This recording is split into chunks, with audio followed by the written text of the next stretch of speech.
Just going to idle here a moment since there is an expository crawl that'll come up if you bad. Then we will push to get started. First, plot. Yeah, I remember Tactics last week where it had a 10-minute scene where it told us every class in the game, and then it would tell you the story. Here they get right to the point, though. So yeah, this one is episode 5 of the overall saga. This is 5, Ogre Battle 64 is part 6, and then Let Us Cling Together is part 7. Night of Lotus is just a side story that explains stuff between. So yes. Sage Rashidi assassinated King Gran of Zenobia. Teamed up with Empress Endora of the Northern Highlands, and went on a conquering spree.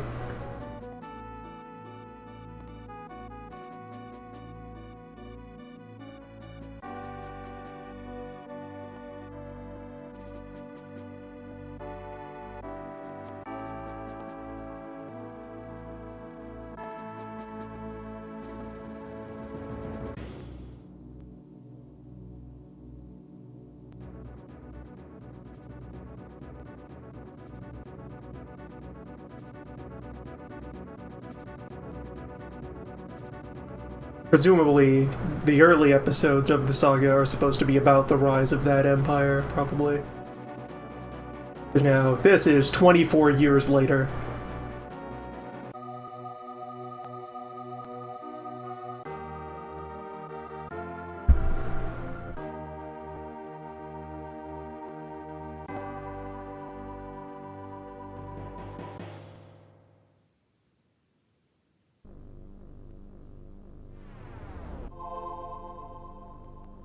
Yeah, there you go. There's your backstory. Empire, bad news. Last surviving knights of Zenobia. Out here on the side. And here's Warren.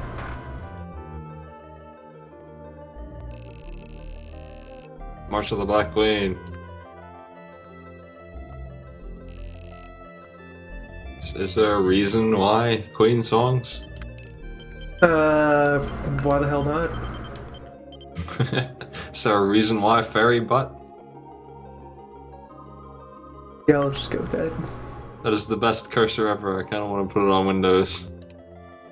Yeah, your protagonist in this one is entirely a blank slate. They don't really have any role in cutscenes or plot or dialogue and so forth. Off to a fine start, so yes. So yeah, difference between choosing to be male or female is entirely cosmetic. I'm actually going to take the lady for this run, because I always, previously when playing this game, would always just take the male ruler, so I've never seen the lady's sprites. Big chance to show that off.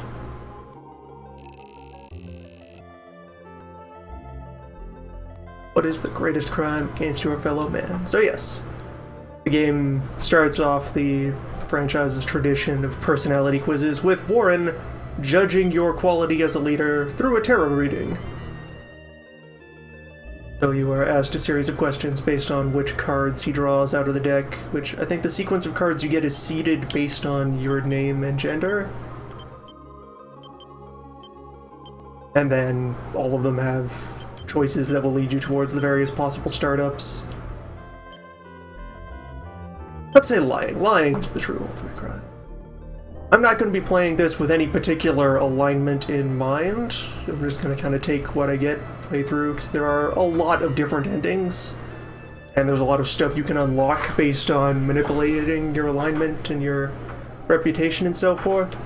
I'm not going to try to optimize for, sawtoothing back and forth to get all the things you could in a run.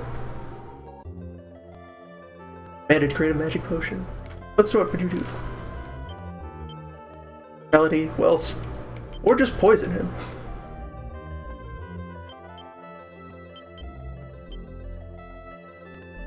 Gotta go with the economy.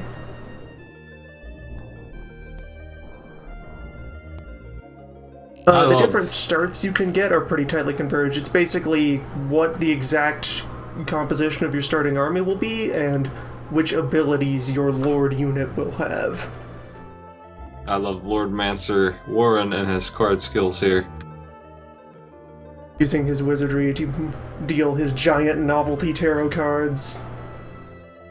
His tarot wall scrolls. You should see him play poker.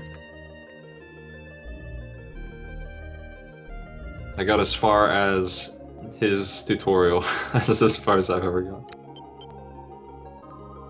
Obey the law. You gotta be sure our knights don't do any crimes while they're off duty. Don't get caught, guys.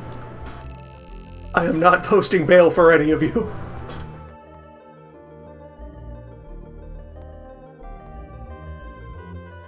This classic trap interview question. What's your biggest flaw as a potential king?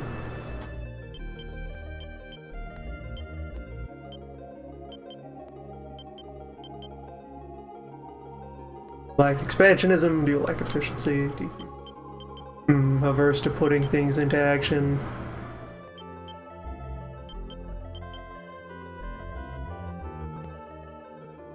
Hey, I'm the ideas guy. Making things happen is your job, minion.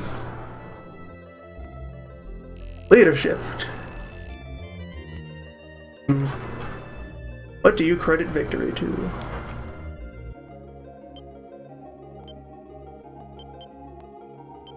Guess that lucky. Variance. I think kind of in general each of these questions has a like lawful, neutral, or chaotic answer in kind of a vague sense. And it's the opposite side. So you lost. Why?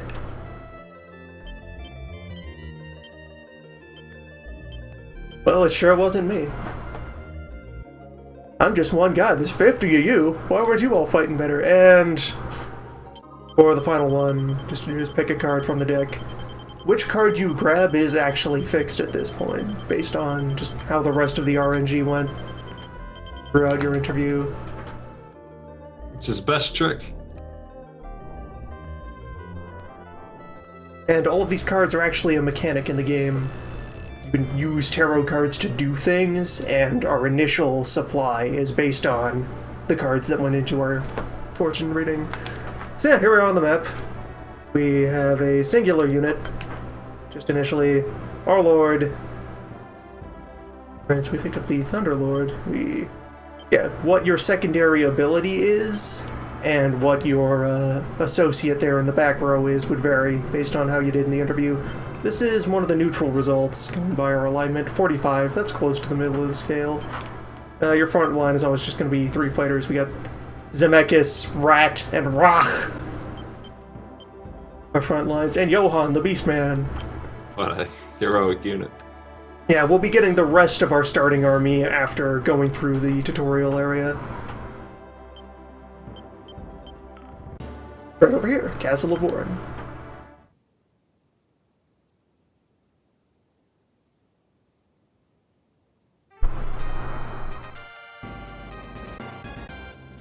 So yes, it's time to go and prove our worth. So, the March of the Black Queen is the first of the strategy ogre battles, where what we have here is kind of an RPG RTS. Map, you have units who will be moved around it in order to do things.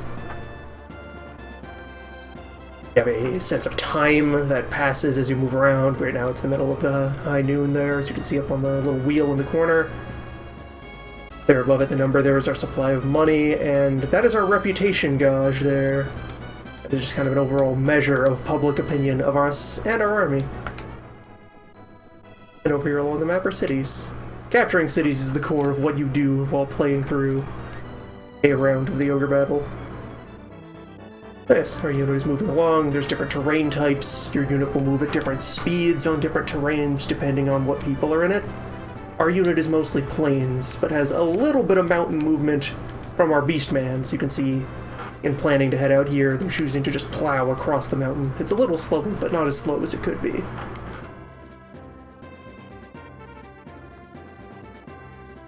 So, we liberate the trade city of Discania.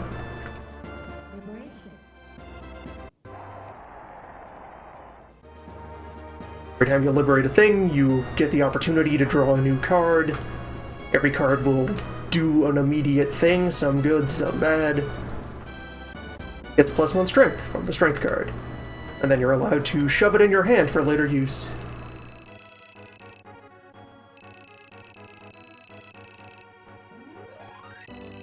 A mechanic there. We get income each day from the number of cities we have liberated, and have expenses every day based on the number of units that we have deployed on the map and what kind of characters are in them. So normally, playing through this, you would wander over, go to Castle Warren there, and Warren would tell you, like, hey, go explore the map and do stuff. Then come back and see me when you're done. I already know what's out here then, so I'm gonna save some time by just heading off to this conspicuous island over here. Shallow water can be crossed by any unit, just very slowly. Deep water requires having specialized water units, like octopi, mermaids, and so forth. Octopus. Very slowly crossing the shallows. And of course we'd be at a disadvantage if we were fighting in those shallows. Unless you were a water unit.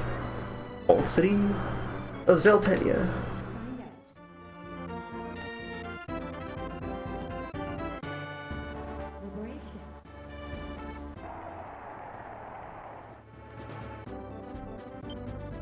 Liberated the city that you just found. Yeah, Liberating. that's what you did. Yeah. Victors are right in the history books. +2 charisma for everyone from drawing the Emperor card. And Lands of Zenobia.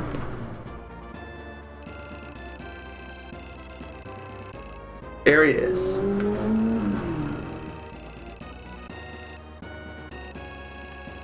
Let me tell you about his dead wife.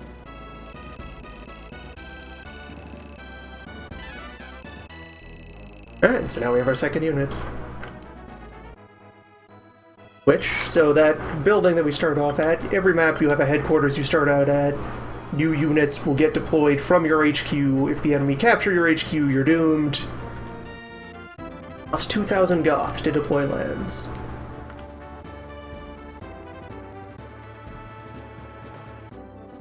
Starts off with a couple of fighters escorting him, and a couple of wizards in his back row supporting him.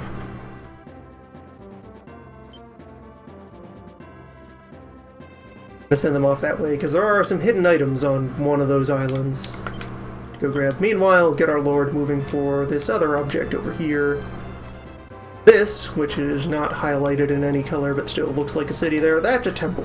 It's one of the other kinds of capturables on the map. Going to want to secure that on our way to the main fort. But yeah, Lanza's unit here. He himself is a knight, and you can see by that little cross, he's the leader of the unit. I could make either of the wizards leader, though, if I really wanted to. Wizards are allowed to lead. If you trust wizards to lead your units. I found out they're really bad at tactics. Ah, buried treasure. Surprisingly. Yeah, an irritation I have with this game is that a lot of the items that you find are actually randomized.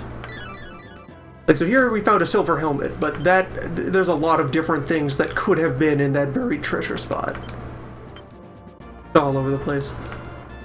I always check this island, but there's nothing there, so let's just send lands up the road.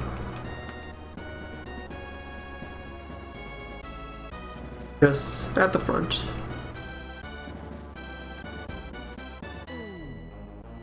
Power button lets us zoom out and look at the map on a wider scale.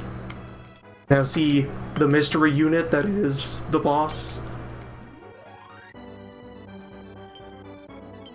L button brings up a quick list of all your units and what they're up to so that you can select them. Menu Y button lets you just scroll the map directly rather than moving your cursor around. Alright, a Roshian temple. Roshian, Rashomon, a temple.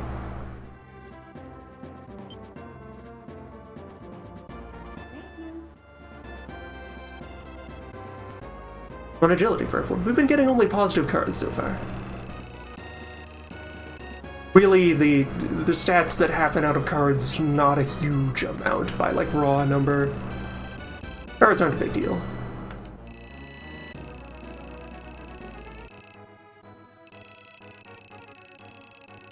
Yep, you're allowed to give orders while paused. You can always stop and think out your strategies. Micromanage.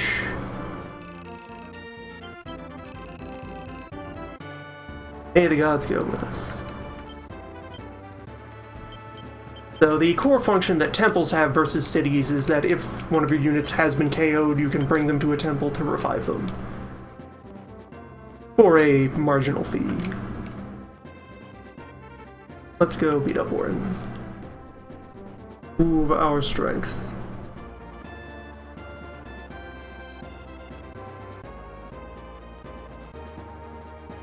Good.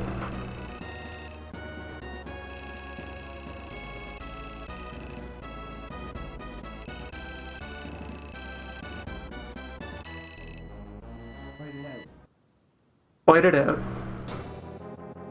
Yeah, welcome to a fight.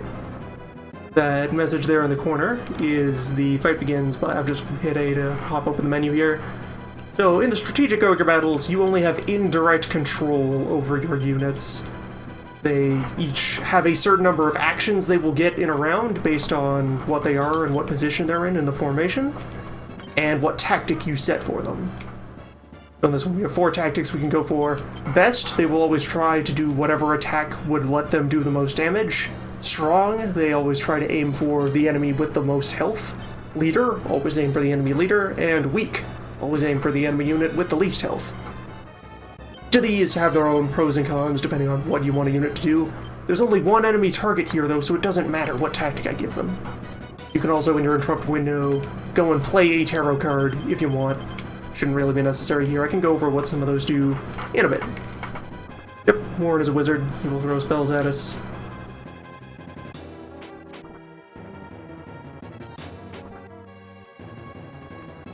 I don't think it will account for accuracy in determining who it should attack. This battle screen looks like Suikoden to me. Yeah, there we go. Our team was able to just drop Warren in a single go. Vanquished.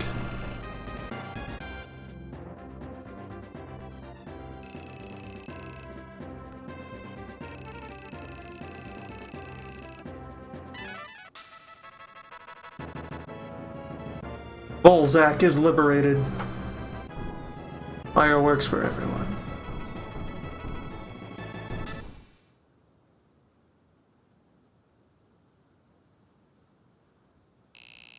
Love that disco font for the victory message. And 6,000 bonus goth. Alright.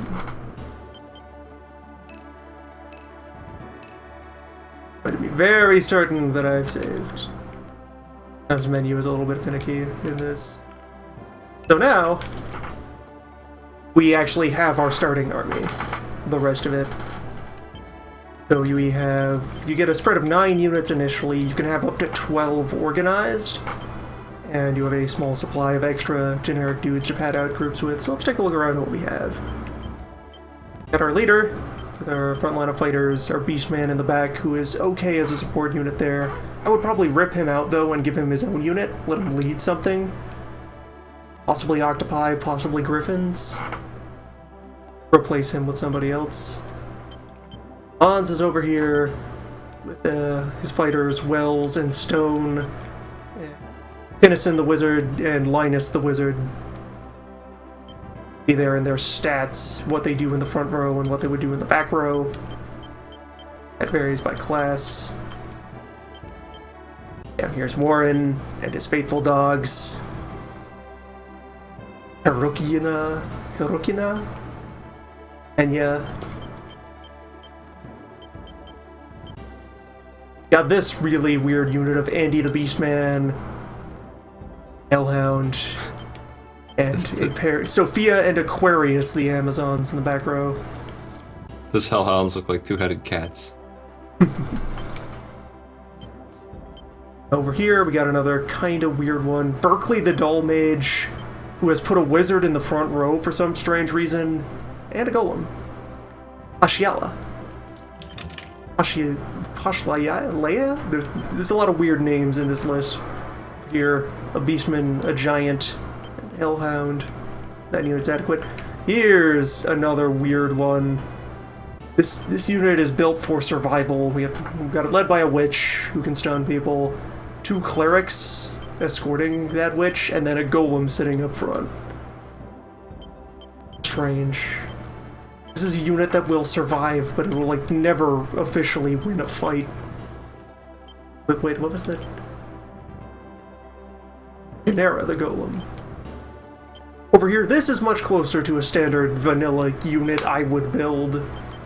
Going out of the front, we got a wizard leader, we got a couple of Amazons backing them up, and then fighters in the front line. 2-3 and 3-2 units are pretty standard for a spread you would build for most generic all-purpose fighting units. Again, over here, not the straightforward one, Bruno the Knight here, Shallot, and Warsaw.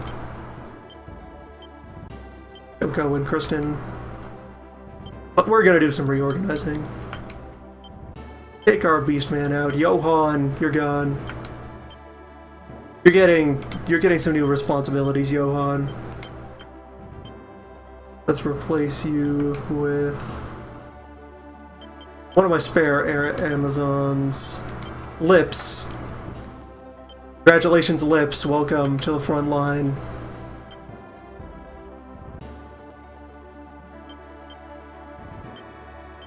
Do have octopods, which is probably what I'm going to do with Johan now. Yeah.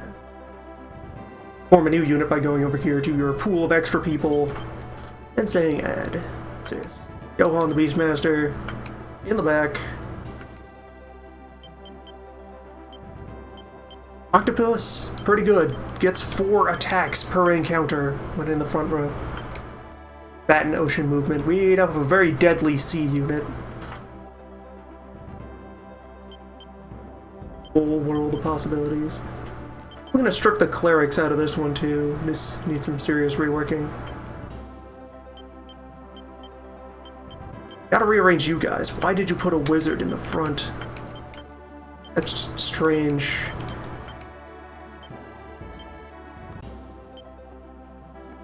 Maybe even swap your golem out for a couple of fighters and put that golem somewhere else. Golems in March of the Black Queen are kind of mediocre. They don't rank up naturally. You have to get fresh golems every time you want to move up to a better class of golem. It's weird.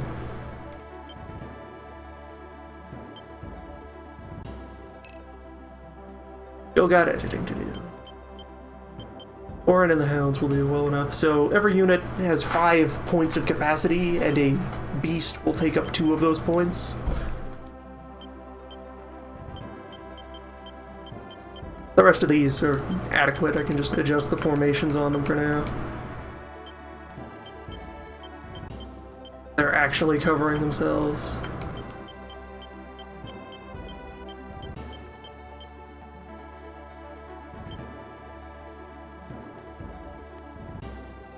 That is in Ogre Battle 64, where you can upgrade golems by putting them through various status effects. Here, it's just you need to buy a new golem somewhere. We'll find a way. So yes, we have a bunch of starting units sorted out. We'll be looking for ways to deploy our other things in a bit. You can see, we got 2 griffins there in reserve. The golem we moved over, and a couple Amazons and a fighter. Items. What items have we got? Silver helmet. +3 physical and +1 white. So yeah, equipment in the first one is very simple. You can just equip 1 item to a unit and get whatever benefits it has. Just 1 generic equipment slot. So yeah, we'll give that helm to Lons.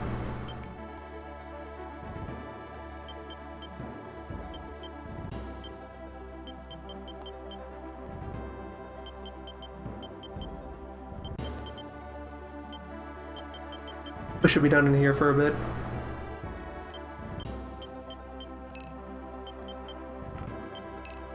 Good. Let's move on to the first proper level of the game, Sharom.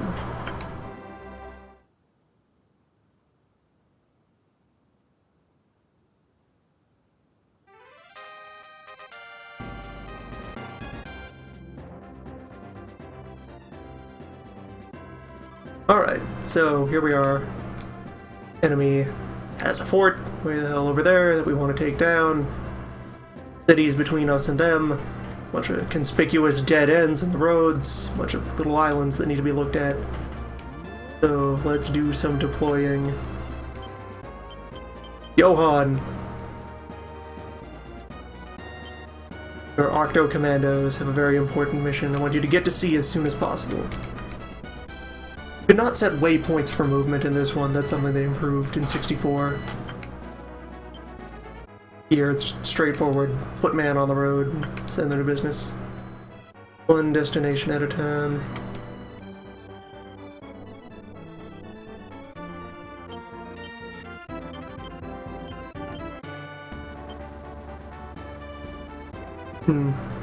Those Hellhounds give Warren mountain movement.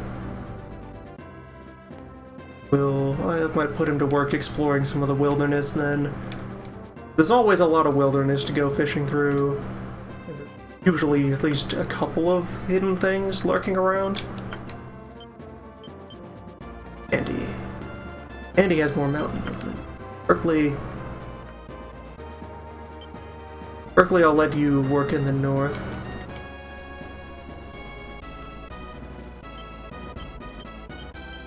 This is the SNES version of March of the Black Queen. Orison.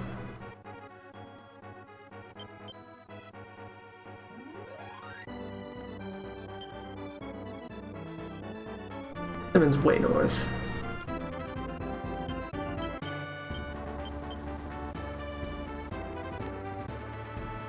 I'll put Jackie in the field, see how they do. Their strange layout. Their survival team. Bruno's another El Generico Knight unit. Bridge. And finally, the lady herself. Guard the fort for now. Everything's going.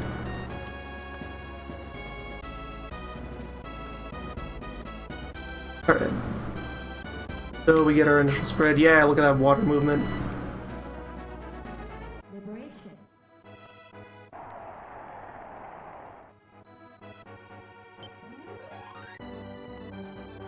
Lucky. So there's a reason not to pull a card?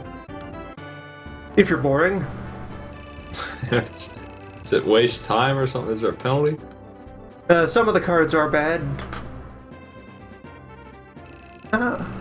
First town with a shop.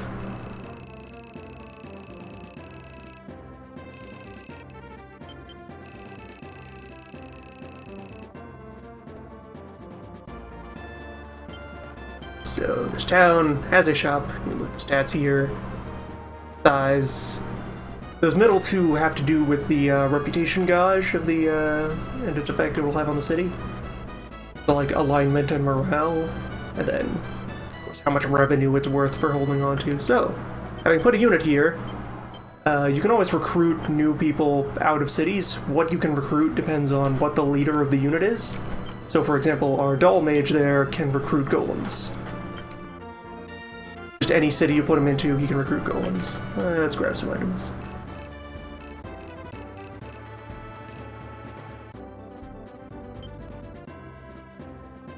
Our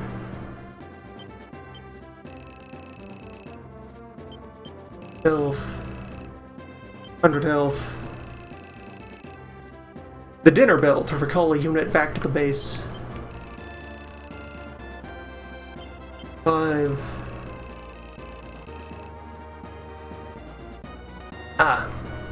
That probably has some situational use. Just teleport all your units to your leader. Buy one of these in case. Alright, settle in. One has reached his first waypoint. Liberation.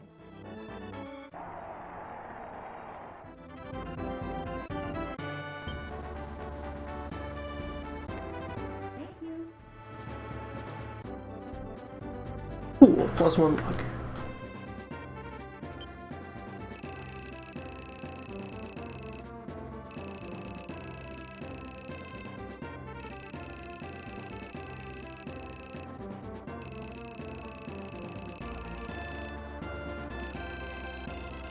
The terrain types that units move through are also their preferred terrain to fight on, and which terrain a fight is considered to happen on depends on movement of the units. Other part of the core mechanics: if a fight ends with both units still alive, the one that dealt more damage is considered to be the winner.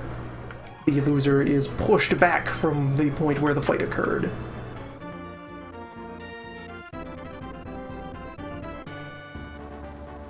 Ultimately, I'm thinking he's gonna try to make his way over to that island to explore it. I think there's a city on at least one of these in-between lands. And yes, damage from tarot cards do not count for victory determining purposes. Gotta be your unit. Of course, if you use damage from a tarot card to wipe out the enemy, then of course you've won. What cost? Alright. Chilling out here for the most part. Let some of the enemy come to me at first. See what they've got.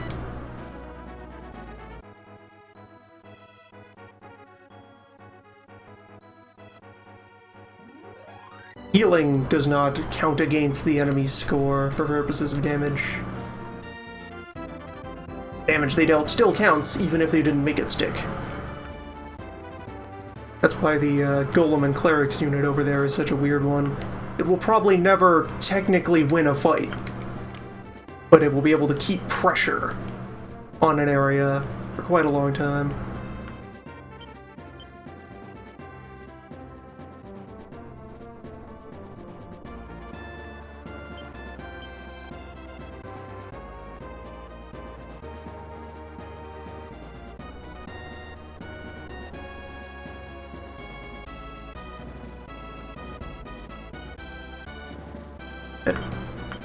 No one's showing up, so Lons will push for the temple.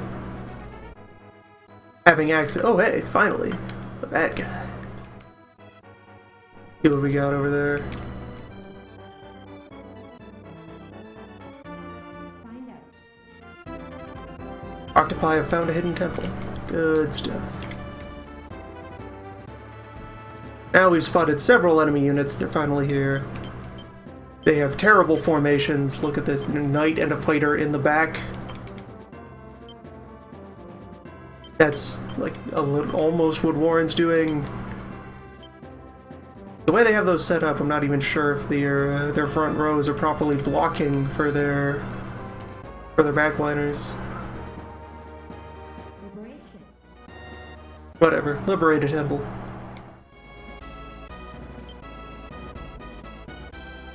Lucky.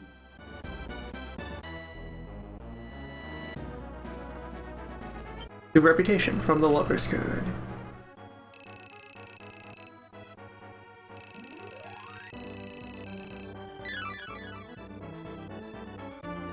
Not sure what the Hero Star does.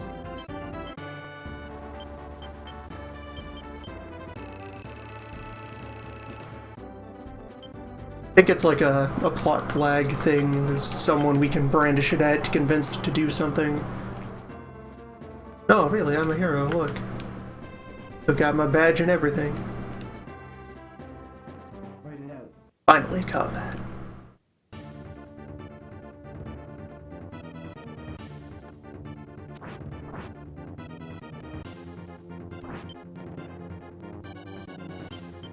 Lance's team. I actually want to set them to counter leader.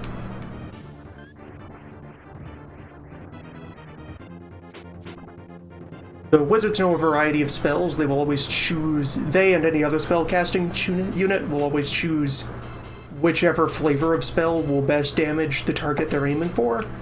Everything has like different resistances to all the elements depending on what their class is.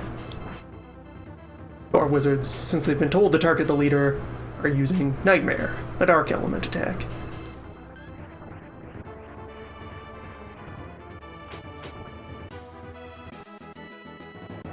Yes, no one died, but I get one.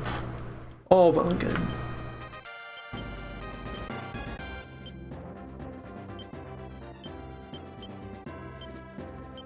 I have lands. I want to avoid overextending, so I'll have lands hang back a little. Let the other team take the first swing. Jackie, fight it out. Do some damage and come back in one piece.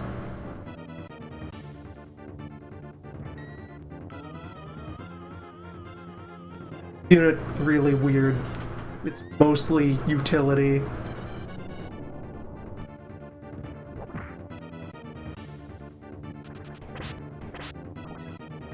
Stone there, when it works, it will take away enemy actions for the encounter.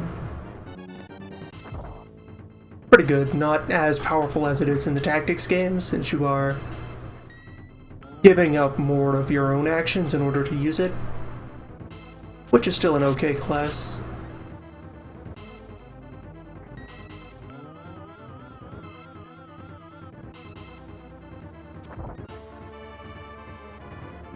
Golems also suffer from poor accuracy in this.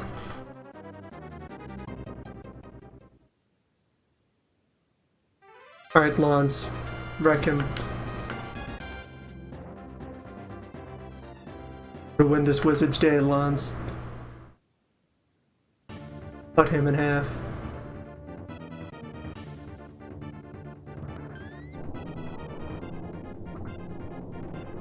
I think Tornado is actually a physical damage spell. There are spells that have the physical attack element.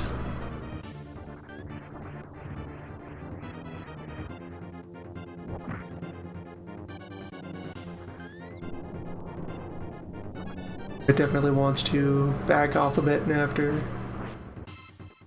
finishing these chumps off.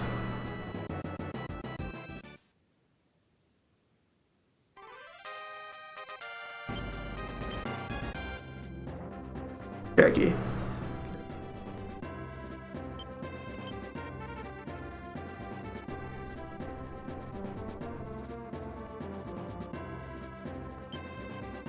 To bring the Lord over here since the bulk of the fighting is clearly happening on that front. There's a couple enemies that are going to try to sneak at us over the islands, but shouldn't be a big deal, especially when we have the octopi out there to respond with. Speaking of, let's just drop them in the middle of the lake here, into the bay. Spawned easily. Alright. Move it out. Write it out.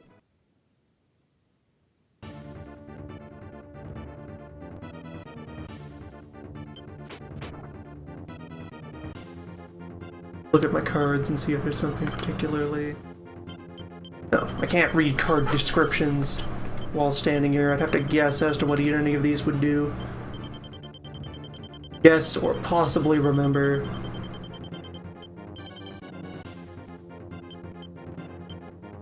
Have an extra star.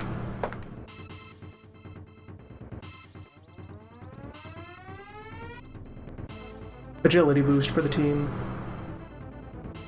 Alright, that could help. Agility is accuracy and evasion. Damage avoided is damage earned.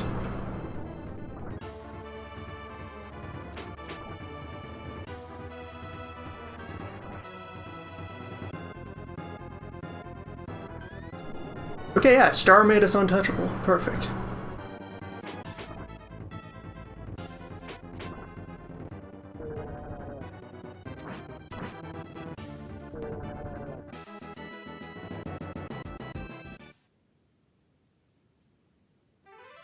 Okay, forget that whole retreat order. We push on. Destroy all who opposes. Alright, we got a couple more hostiles coming in. Cleric with 2 front row archers, okay. And Beastman with a hound. Write it out.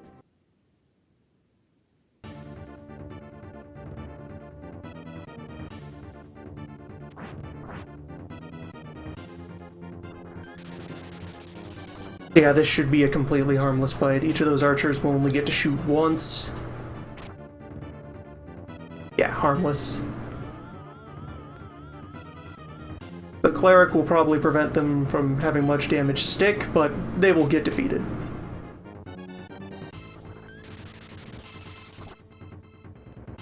No question.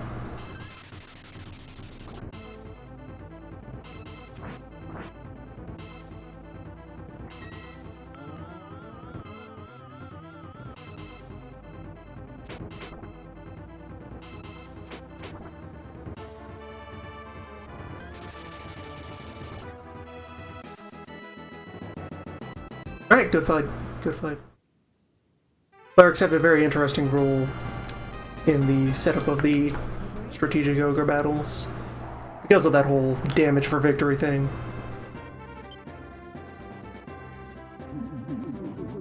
Alright, sun, it is now the next day. Hour of time.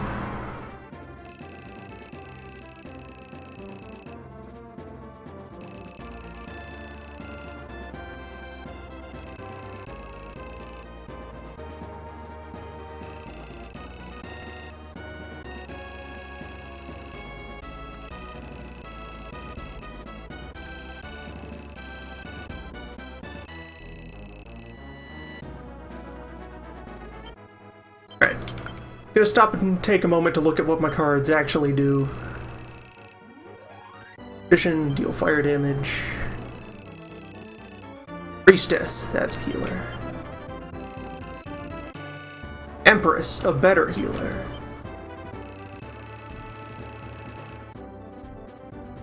Emperor, amazing.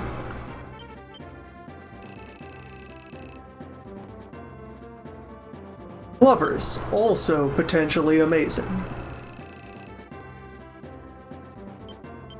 Strength, right. Hermit, another damage attack card, yeah.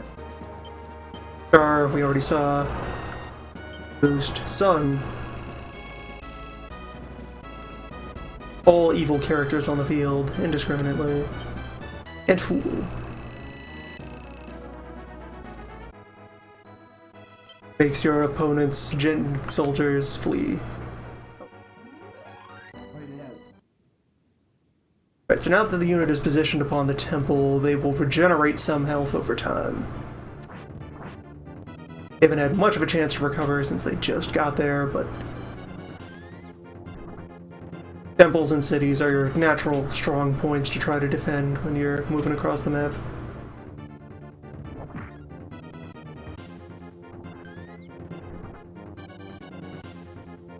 This unit is actually in an okay formation for what it is.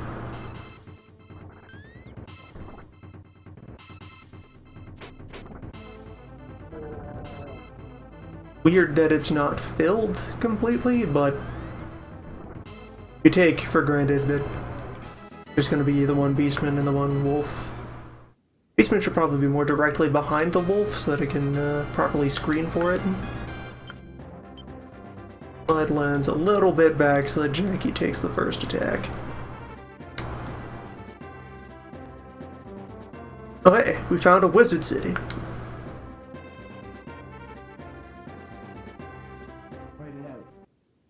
Burn it down.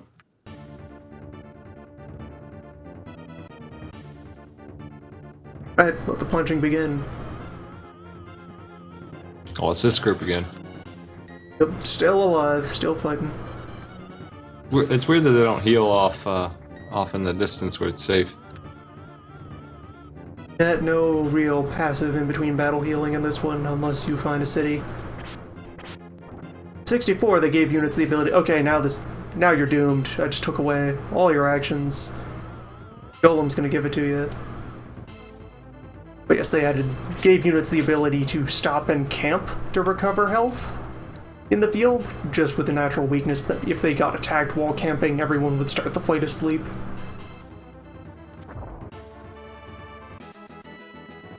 Victory! Fragile victory.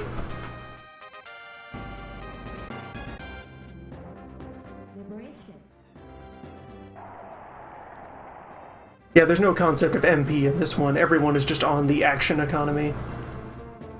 We drew the world.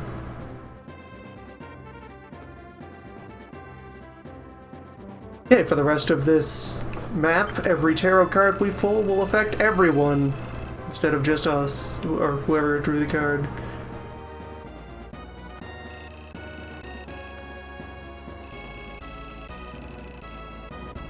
So yes, after you've finished areas, you can go back and explore the maps. Where to find all manner of things. No shop here in Ellery. Oh, treasure. Find it out. Thunderhelm.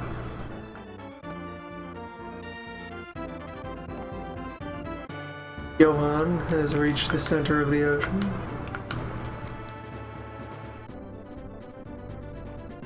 On ambush, let's see, what are you? A Valkyrie and a Griffin. Weird combination.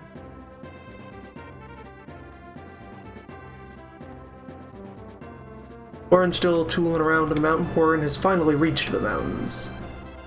And tooling around in them. Good. Dive right in there, old man. See what you get.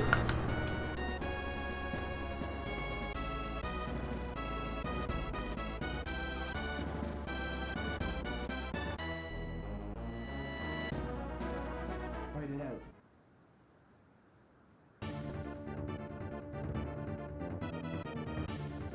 Yeah, being stunned takes away one action. Is it in question? Good. Fight has happened on the ocean, where we have the advantage. We're gonna get 8 octopus stabs and 2 whips. Good, solid physical offense.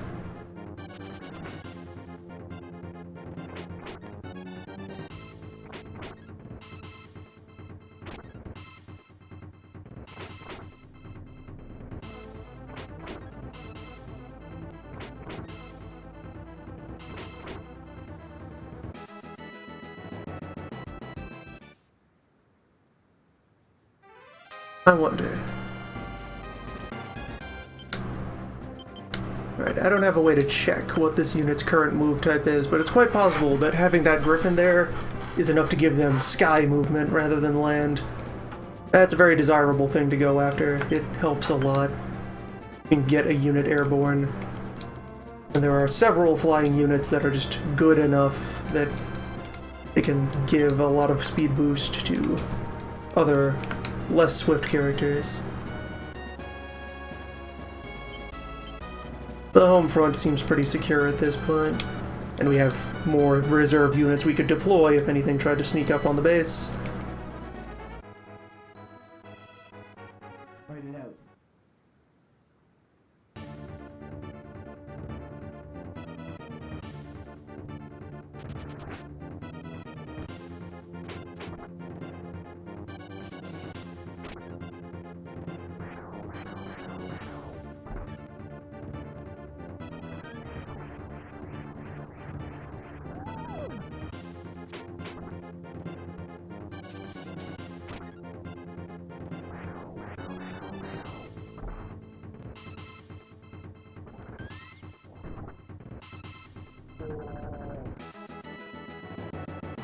We've yet to allow a unit that's become leaderless to survive. That's mostly because these enemy units have been very small, but when that happens, a leaderless unit defaults to the behavior of just trying to run back to its headquarters and remove itself from the map.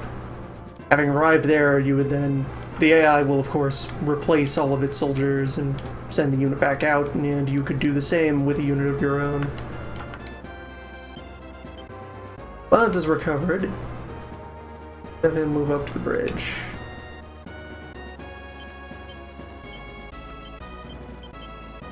Now it is they who are dug in at a city, so... do some things. Jackie, go check out the end of that road. Love lands. The leader. Be on up and get ready to assault that city, possibly with support from some of our other teams. Again across the archipelago.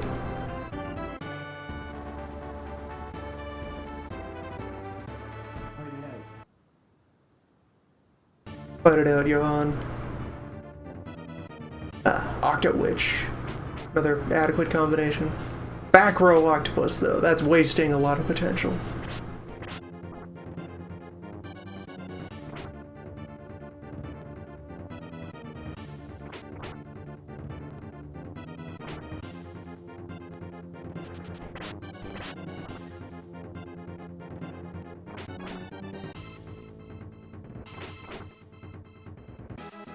Yeah, when witches work, they are really dangerous. They can just completely shut down their opposition. You guys check in at the Wizard City for a bit of inspiration. Simmons, lead the charge.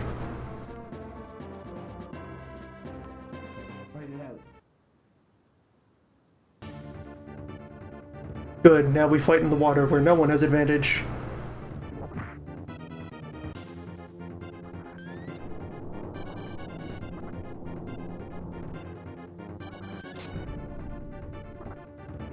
Really, that's something I'd probably prefer to have the other way around, based on how the alignment system works in this game. Wherein there are...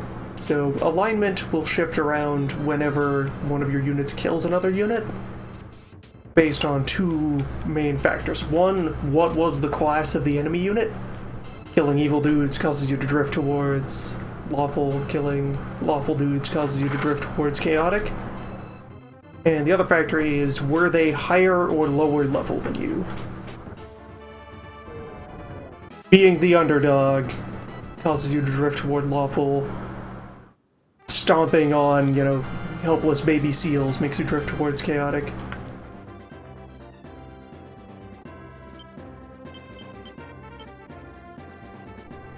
So if you want to develop a strong lawful unit, you kind of want them to go for surgical strikes against enemy leadership, or to win fights without causing a whole lot of frivolous casualties.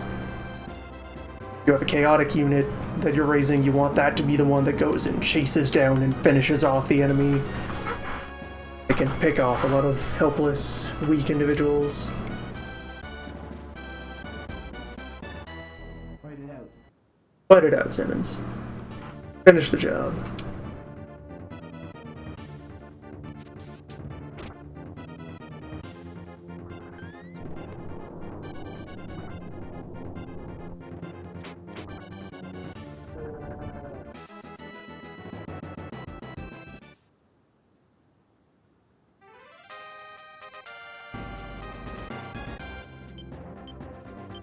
Oh, look at you here. You went back in the water. Perhaps should not have gone in the water. Fight it out.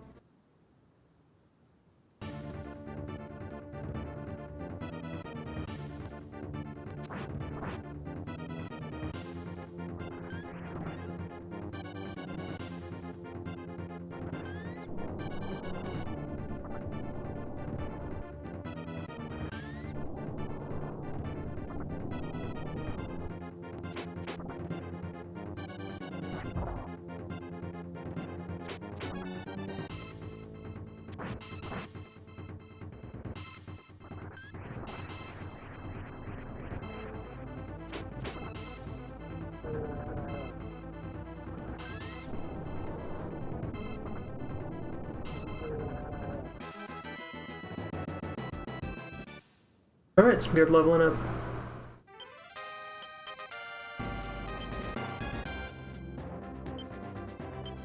Even though they're out in the field, we can still view what they're up to. Alright, well, so these guys are 5 now. Level 6 is when the first tier of class changes starts to open up.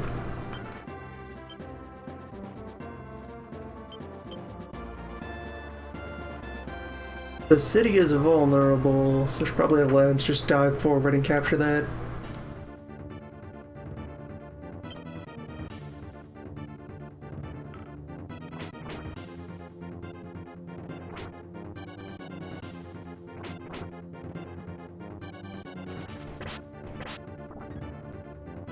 Very good. Only one octopus stunned. Should be able to finish off the witch.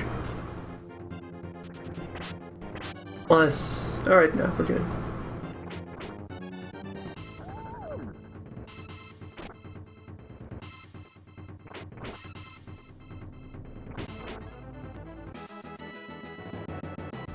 There, finally, a decapitated enemy. Yep, turn into that little collapsed skull icon. And are doomed because they got knocked back directly into one of our other units. You got beached, son.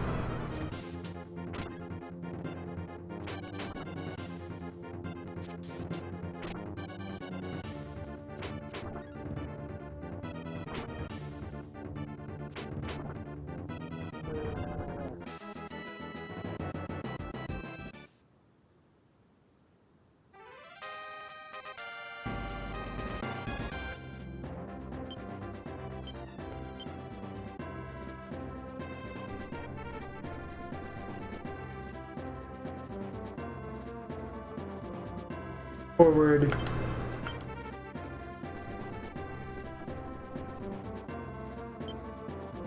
Forward, forward.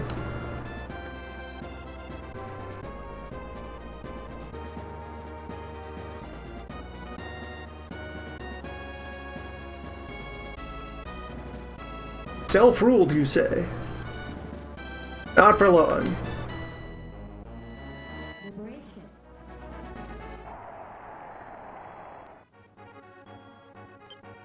Liberation. Fools. That's everyone, because we pulled the world earlier. You do have a hand limit on how many cards you can store. Pool was really good, though, so... I'll throw out my spare hermit.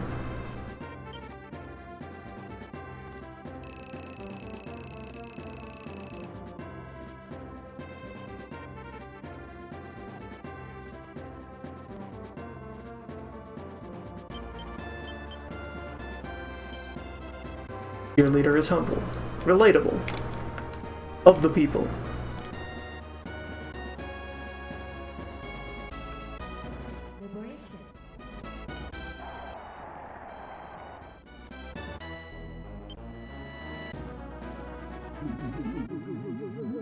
There we go. Night is fallen. I won't keep a moon card around.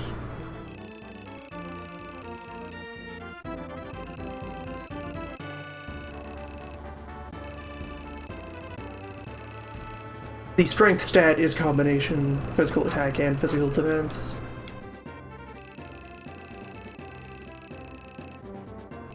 And day and night have slight effects on general performance of characters based on their alignment. A couple of gimmick units that very strongly react to day or night.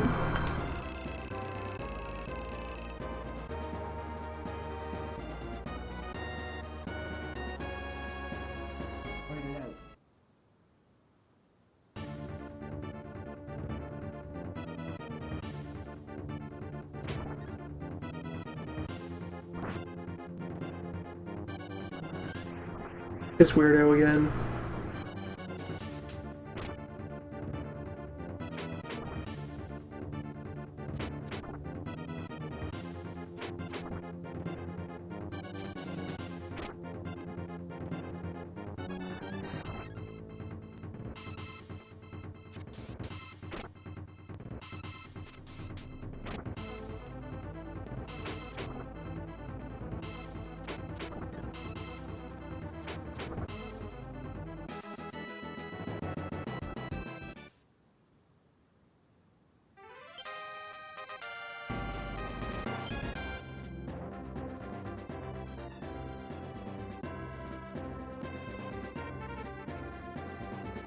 I want to have those guys hang back closer to the city, so they have somewhere to recover out of. They're just kind of holding the line anyway.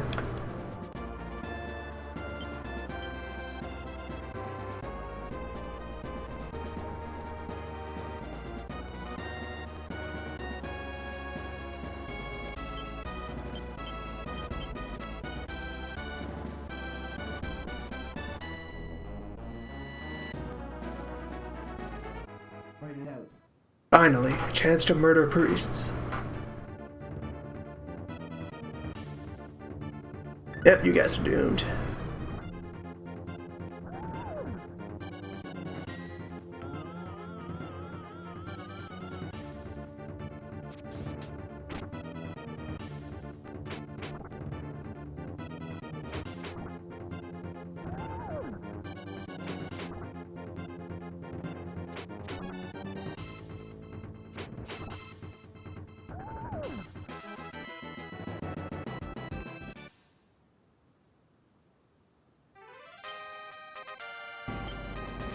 Another miscellaneous mechanic thing.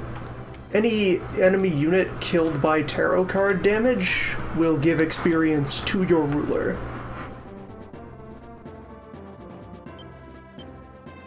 So I guess supposedly it would be the Lord themselves who is playing these cards to evoke their effects.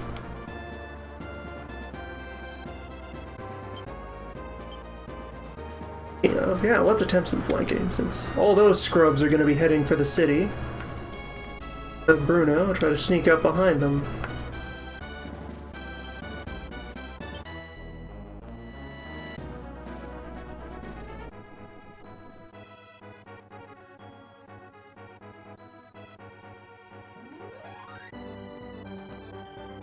Fight it out. Oh, get him, Simmons.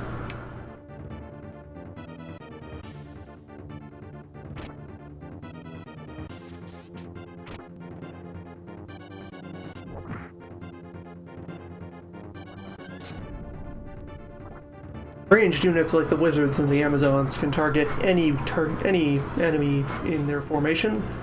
Melee units can be blocked depending on how the formation's organized. So like with the way things are right now, my fighters would have to carve their way through the Hellhound in order to get at the Beastmaster.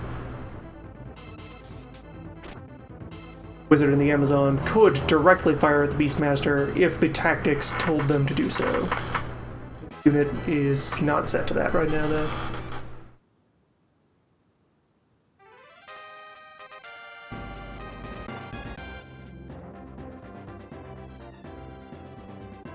Fight it out. It'd be tough to get a word in edgewise when a lot of events happen close together.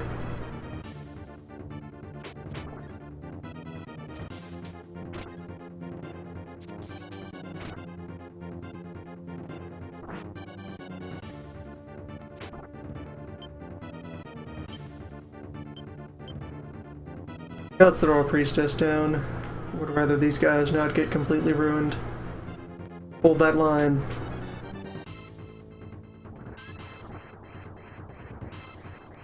Yeah, the Amazons are not particularly tough. They and the fighters are the baseline classes of the male and female class trees. Amazons exist to placehold until they're ready to promote to something more useful.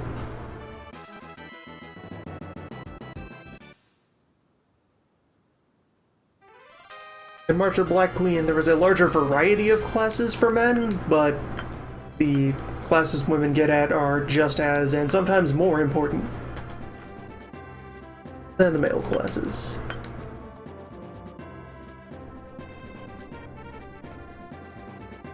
Right, I want this octopus to man the walls of the city. Nobody gets in.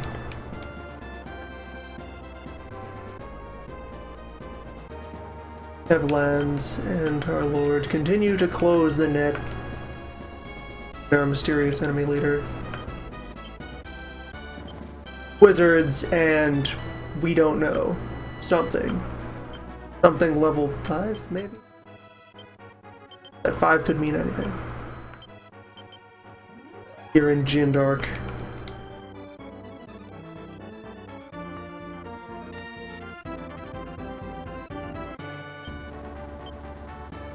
Get Berkeley to help close the net. Yeah, look at how much water slows down a non-octopus unit. Truly outrageous.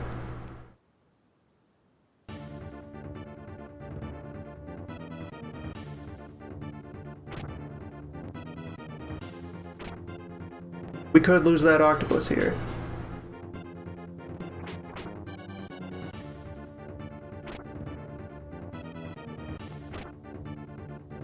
Oh, fortunately. All is well.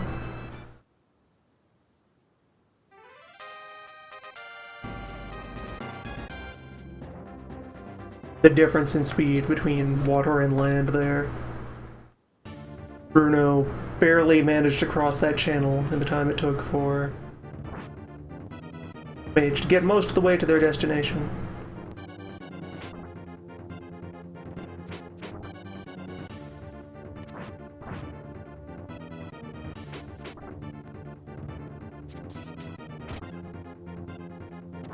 Having a couple units with special move types gives you a lot of options.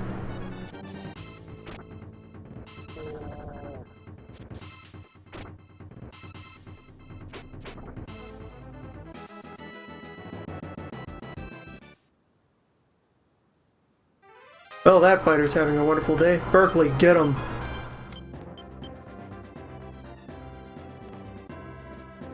Just due north, Berkeley. Fuck him up. Based on current health, the strong and weak tactics. Strong is about trying to avoid casualties, weak is about trying to focus down enemies and finish them off. Fight it out. No mercy, Berkeley.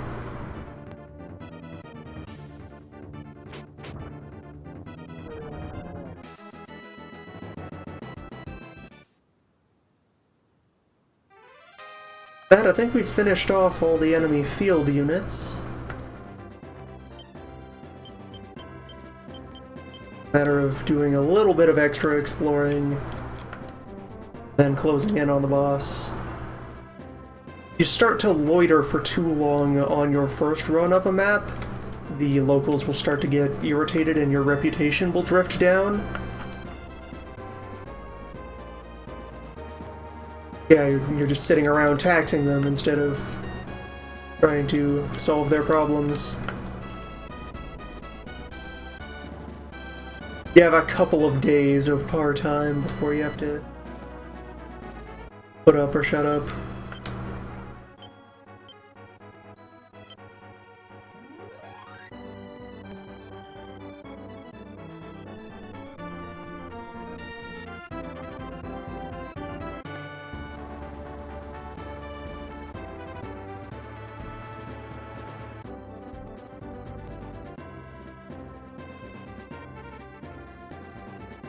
Really, nothing down here.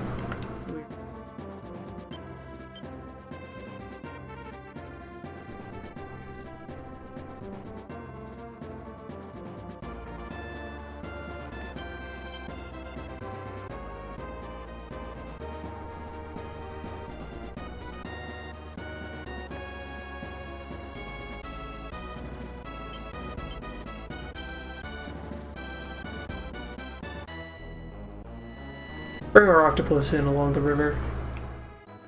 Turn that mode against them.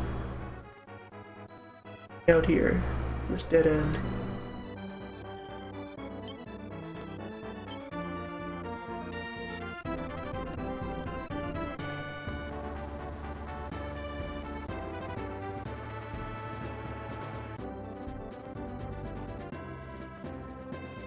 The enemy leader will never leave the comfort of their fortress.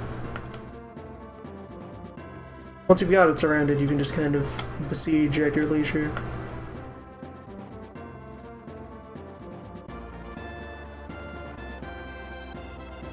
Like there's just a whole lot of nothing out here.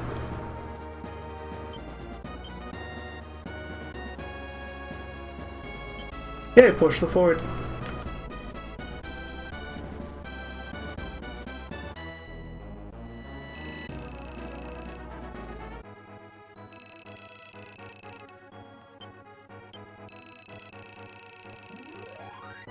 Fight it out.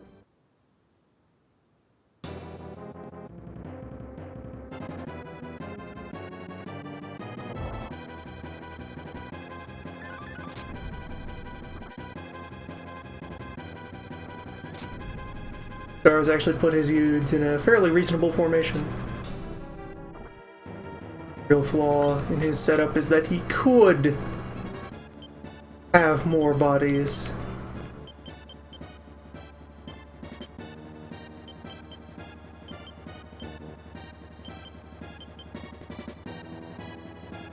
Yeah, we're probably gonna lose that fighter on the end.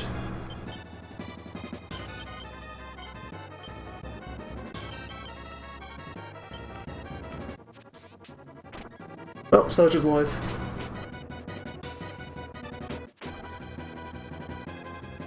So yes, when you're in a boss fight, the only victory condition is defeating the enemy leader. No amount of damage will matter. If at the end of the battle, the hostile leader is still standing, they have won and you are repelled. Like so. It'll at least give us a chance to go revive or replace that fighter. Back is the temple. A ways.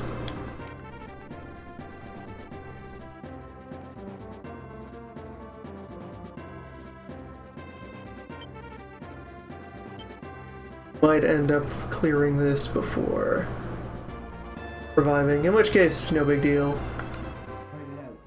It's one fighter.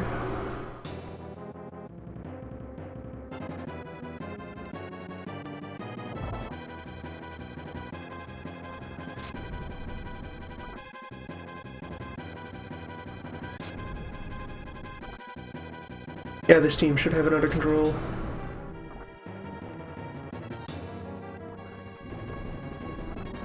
That's what Puppet Mage does. Puppet Mage just ruins people's days.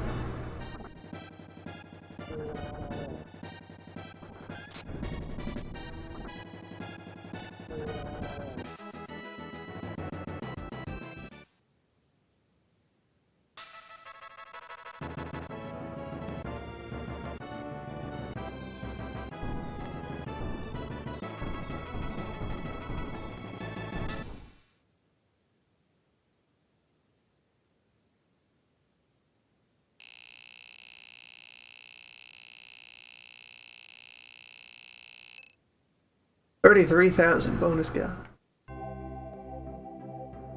Good stuff.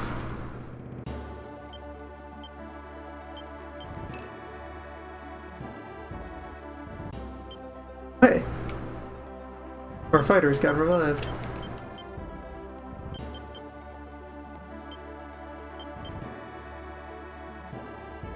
Things were a little rough there for a minute, Zemeckis, but you're alright.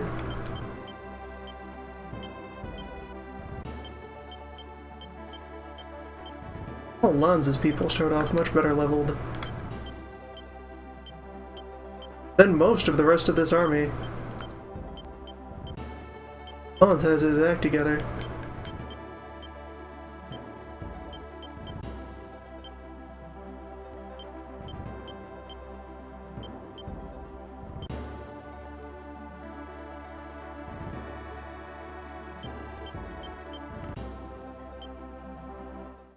I'm gonna head back into Sharom because Wizard City there specifically said, hey, come back here after, get a prize. Go get that prize. Johan, ready the squids. Set sail.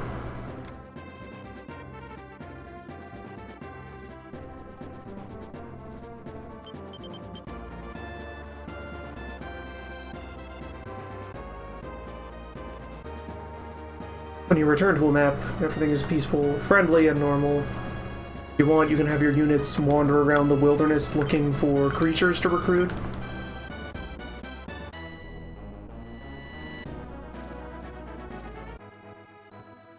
And then, as soon as you are satisfied, you can just up and leave through the menu.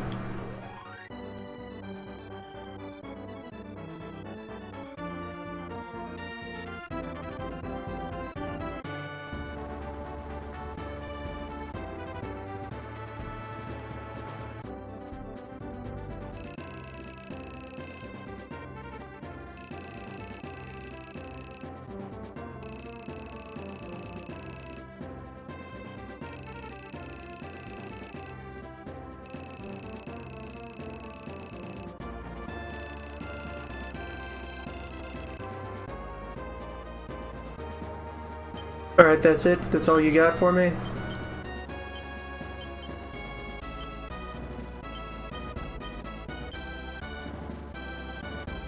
Wizard City, that's all you got? Just advice?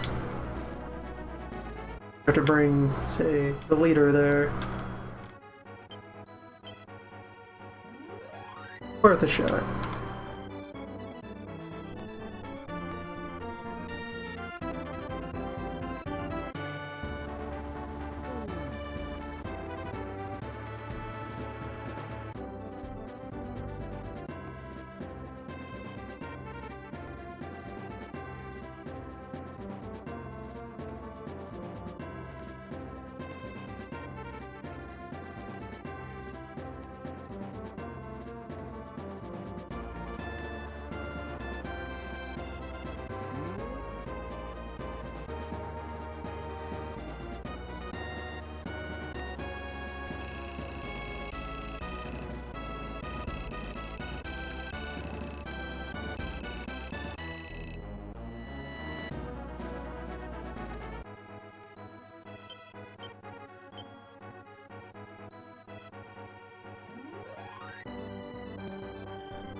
Nope, same old.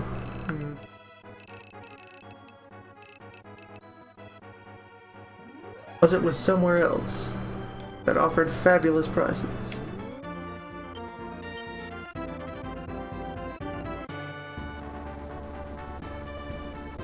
Wasn't the corner temple, they just gave me the hero star.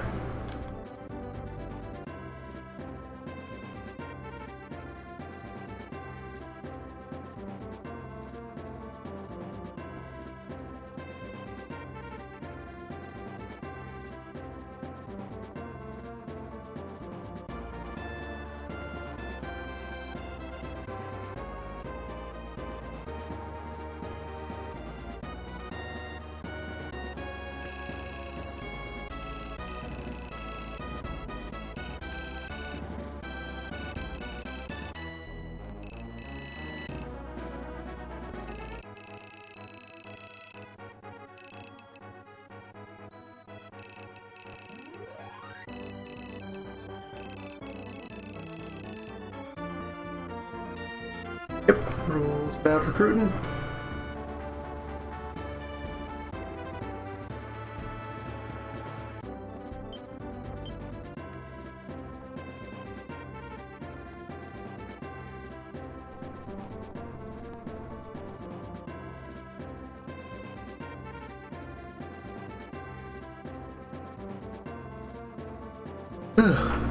Maps.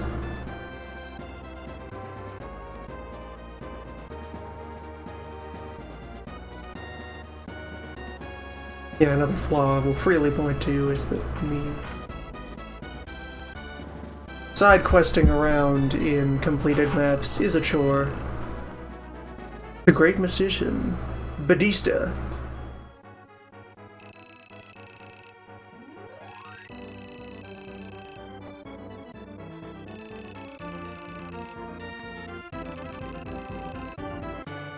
Batista is looking for the Book of the Dead. We find it somewhere out there. He offers reward.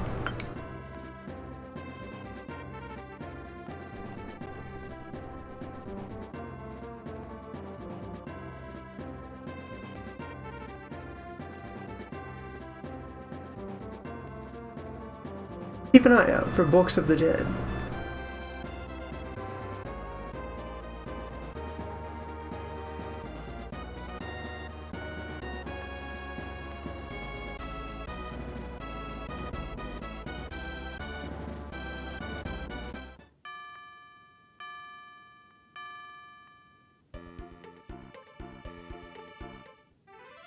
You also don't earn tax income on fully liberated maps, so yeah, don't waste your time. But here, have a specific goal in mind. Alright, I think we have all we could.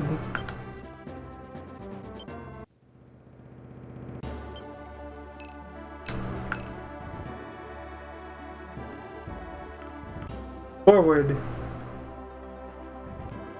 Sharoms district.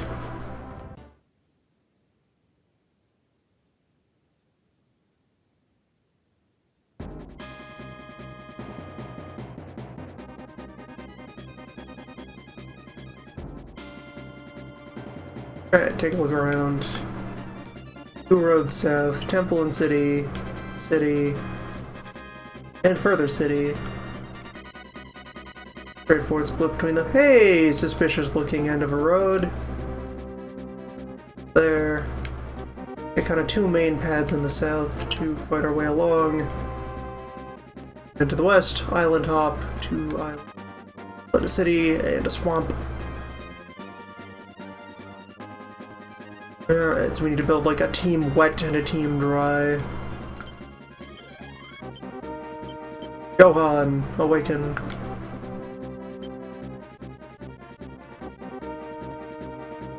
Awaken and sail for the Western Temple.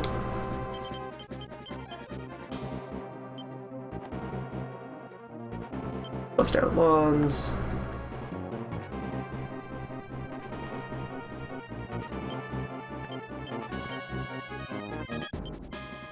Warren will be allowed to participate this time. Won't just send him off into the depths of the wilderness.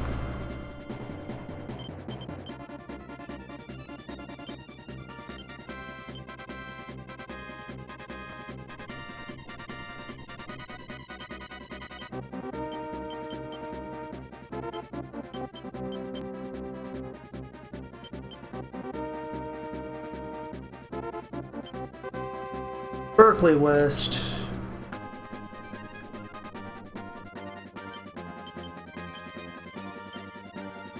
Jackie up the middle.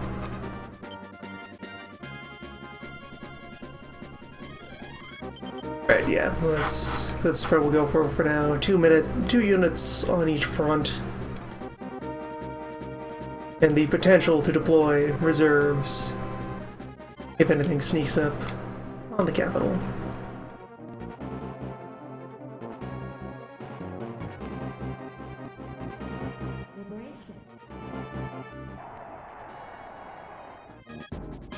Our lady's pretty swift.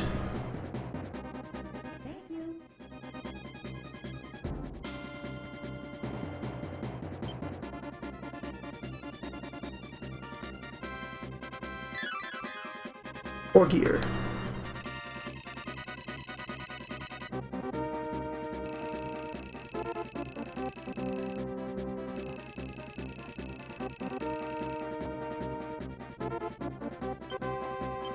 So while I'm at it, Thunderhelm, that's going on Our Lady. Ninja Garb. There is a ninja class that thematically would make sense to put that on.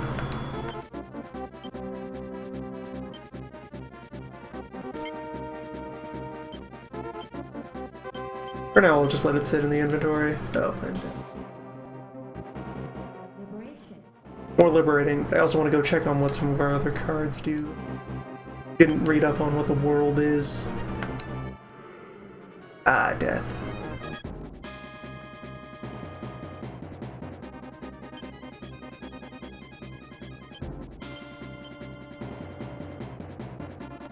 Liberate the hell out of it. Got a lot of fools.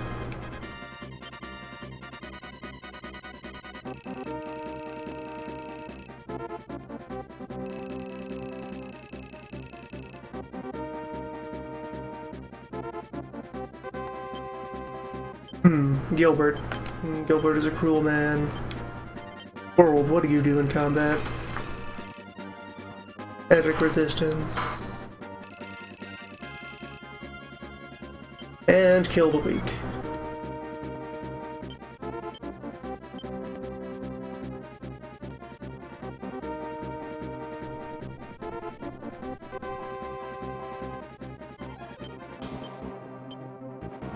Everybody stick together. Really, I should probably go about taking the clerics that I have and spreading them around.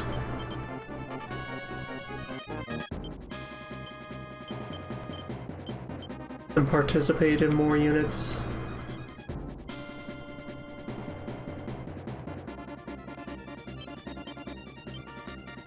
Also, definitely have somebody poke around this bit of land over here on the east. That's definitely up to something. Simmons, get out here.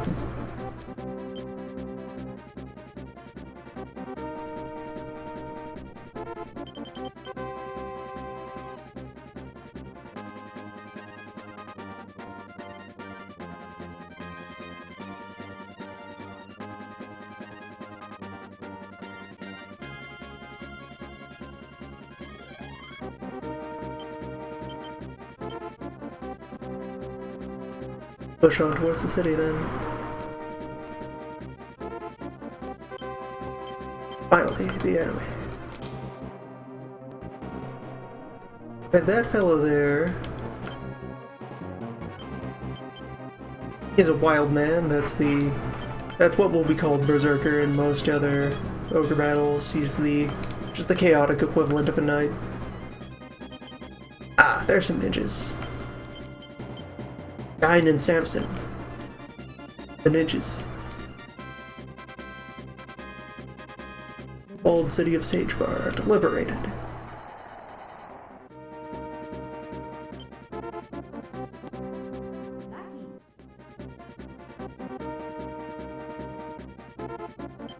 Lovers, the opposite of death. Liquidate more of these spare fools.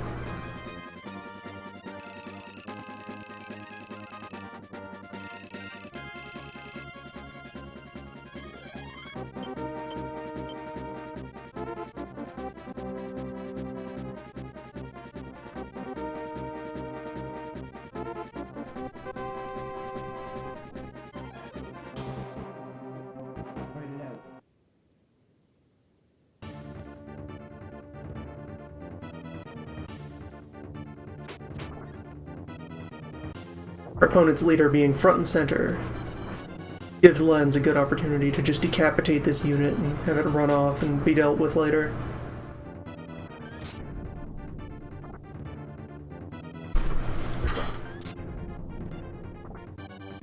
Yep, unit solved.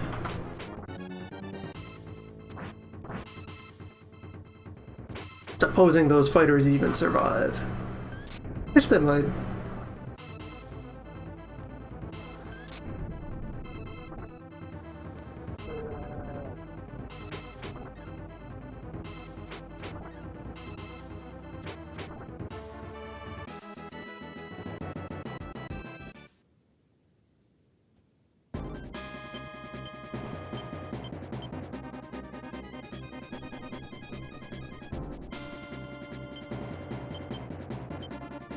Do a little micromanaging. Oh good, our octopi have nearly liberated that city.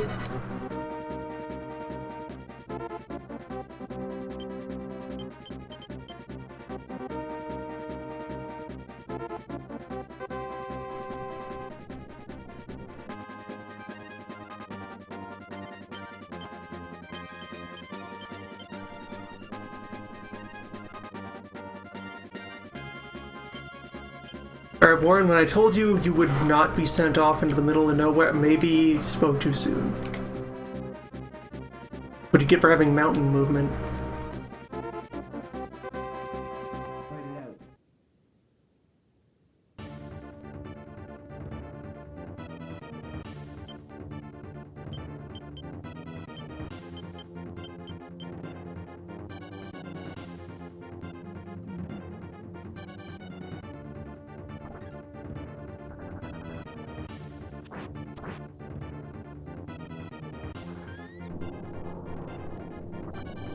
The Fool is an extremely powerful card.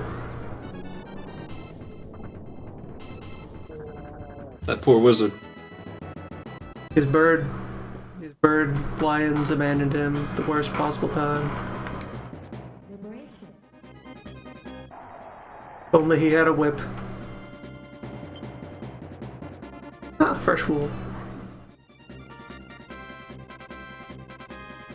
Yeah, that's a card that really lets you just kind of shut down a unit.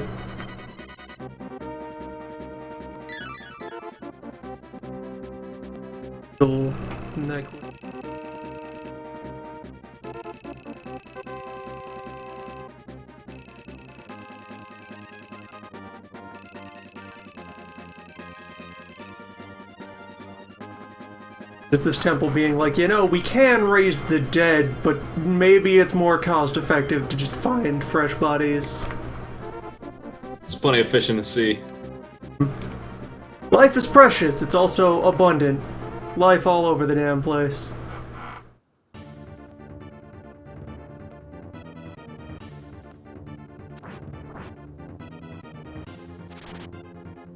Ninjas will use a little physical attack from the front, and have a small spell list they can deploy from the back row. They're an adequate class, kind of a nice mid-range, versatile deal.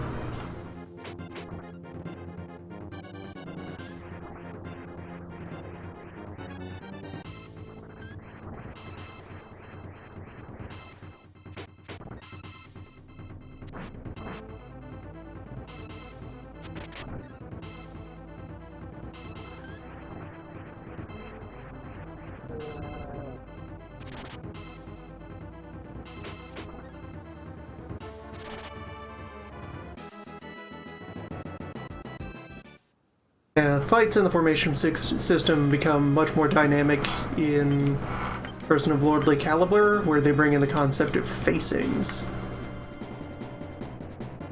That, like, you have your unit, you put it in a formation, but then when they actually meet on the battlefield, you're not always facing head-on with the enemy. Your formation can end up spun around at different angles. Fight it out. How is Lance taking priority in this fight? Come on.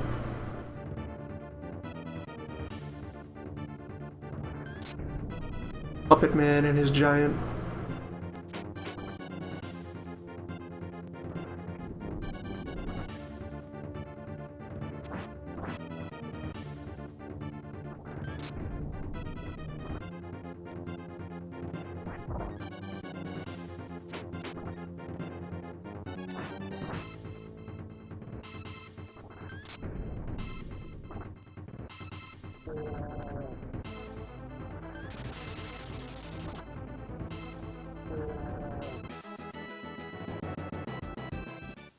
Yeah, Lance being over-leveled means his unit's probably starting to kind of tank their alignment.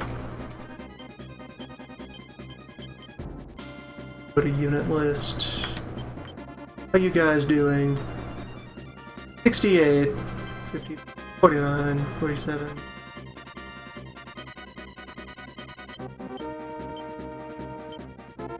It's gradual, but it does seem like it's trending down a little. Stuff about alignment isn't too strict, but it's still something you gotta keep track of. Mostly just comes up when you class change. Limitations! Qualifications to hit. Oh wait, there's a shop up there. Nice. That'll be a good front line then.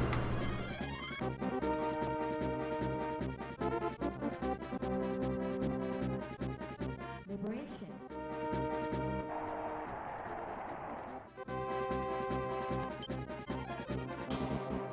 Thank you.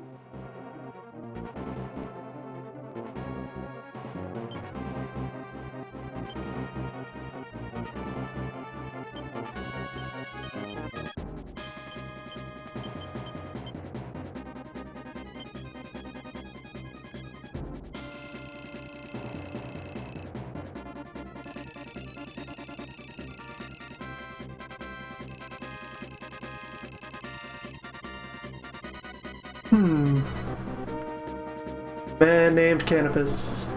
Canopus the Wind Rider. Who knew Lord Gilbert? I wonder if he could be of any importance to our current chain of events.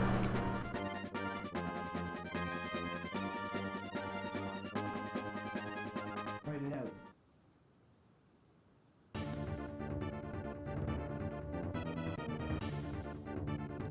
Yeah, these early levels, the enemy will use really weird formations. Takes a while before they start to smarten up.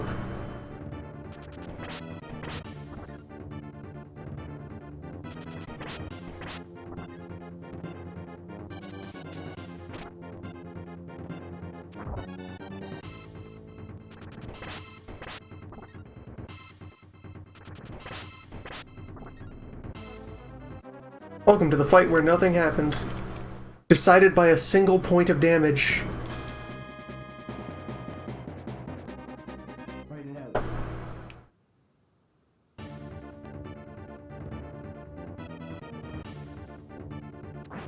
Yeah, that unit's getting broken up. It's terrible.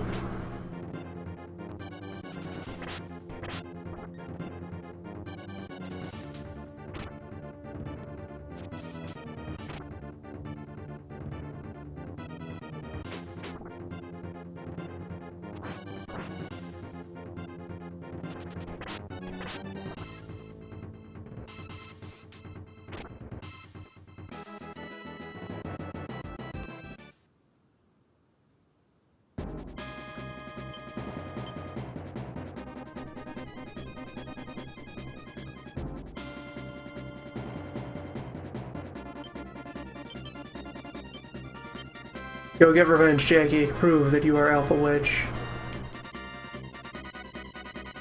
Write it out. Fuck him up.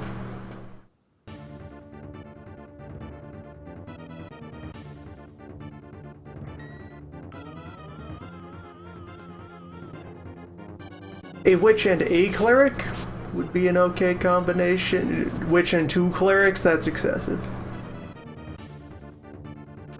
That's a team that is not investing nearly enough effort in trying to win a fight.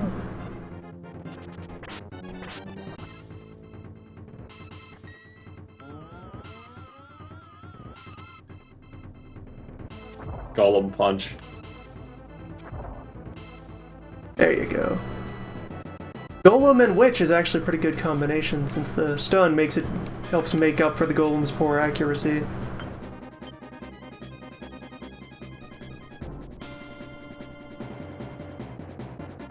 Down here. Cleric with some Hawkmen. Write it out. Swapping a cleric for a wizard. Taking out the cleric and using that to add another frontline fighter as well, possibly. Half the golem assisted. The punch man.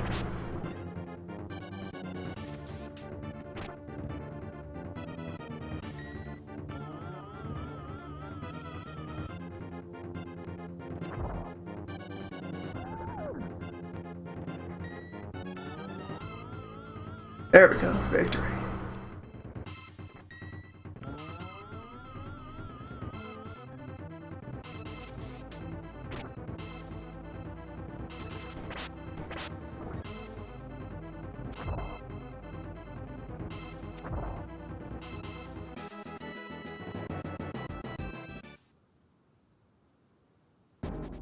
The Hawkmen carrying a cleric is potentially a very dangerous unit, as they are. Oh, no one is defending this city. Good. Just jump in there. But yeah, that's a high mobility team that's able to recover from damage with relative ease. Those can add up to being a problem. Simmons, you guard the back.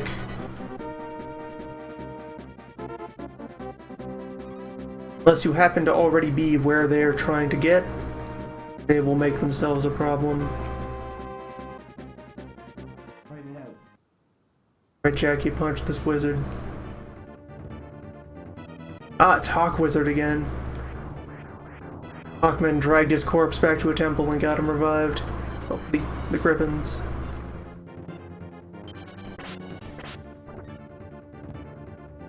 Now they are stunned.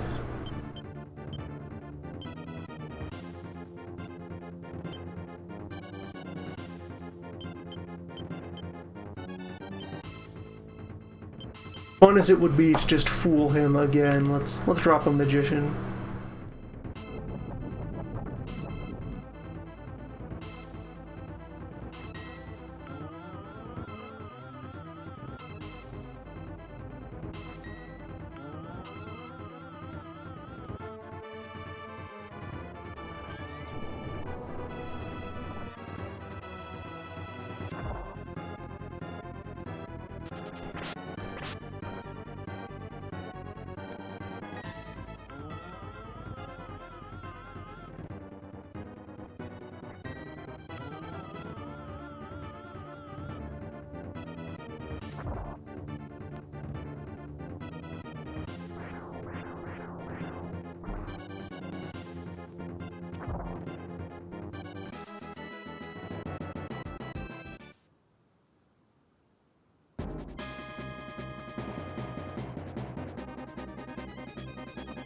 Old city of Bahwala.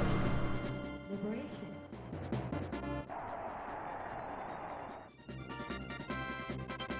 Who made that name up? You're not a real place.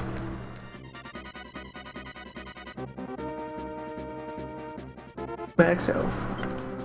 Like a judgment. Hello there, Canopus.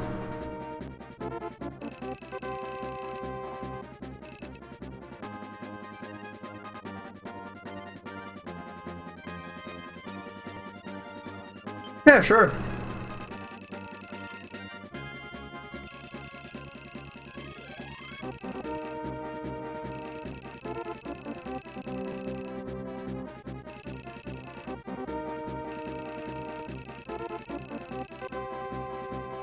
Canopus has given up on fighting. He's retired from war.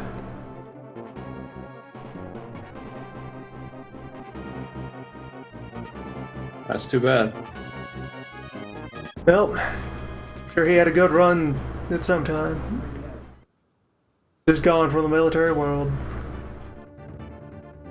If you don't finish off a unit, they are quite likely to just throw themselves back into the fray and keep trying to batter you down. Our golem's in peril. Our golem is no longer in peril.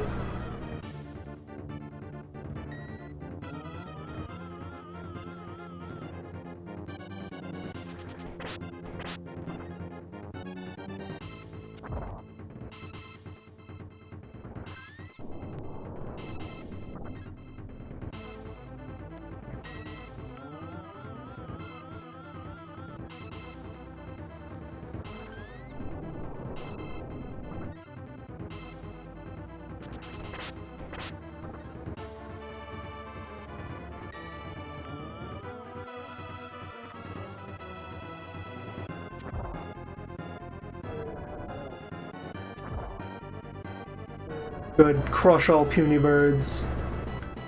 Good work, Golem. Yeah. Left wondering if that wizard is going to back off and restore his birds, or just charge at us again.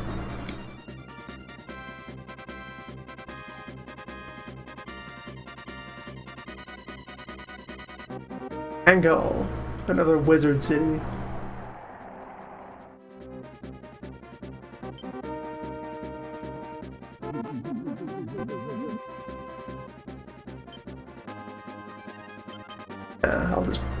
I have a couple of sun.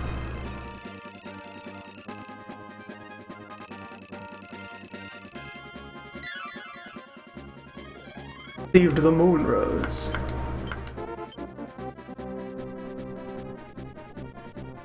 No way I'm letting these bird cleric get away. Fight it up.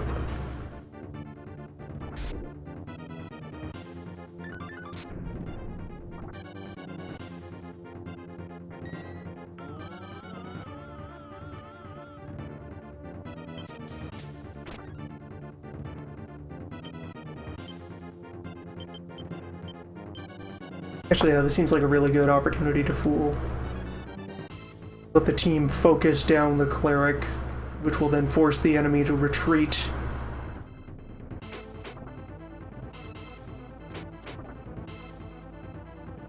Alternatively, I could have tried for a lovers and seen if I could recruit those birdmen.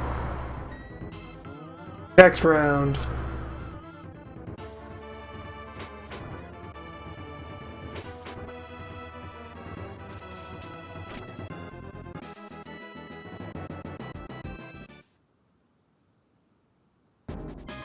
So that pushed them over there. So lions can go in and try to make them feel the love.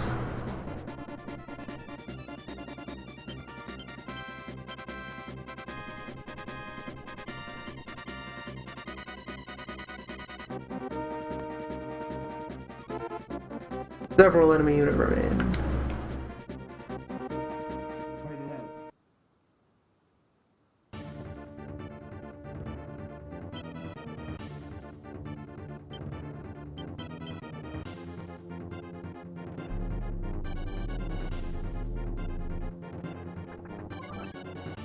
Damn.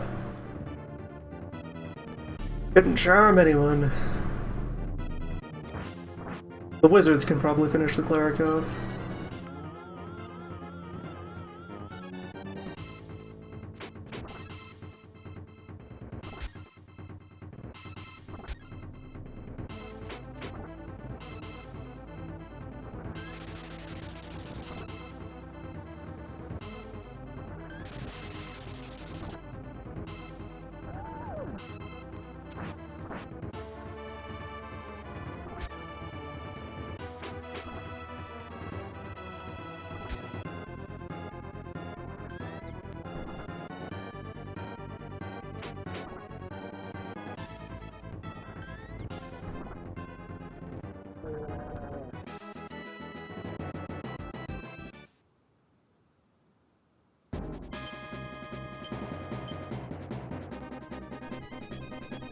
Good. Now to finish the job. Maybe. A lone birdman, even dragging the corpses of his compatriots, can probably escape pretty fast.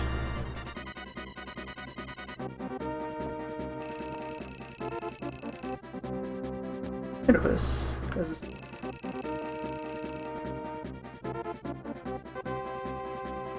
Where could this Yulia be?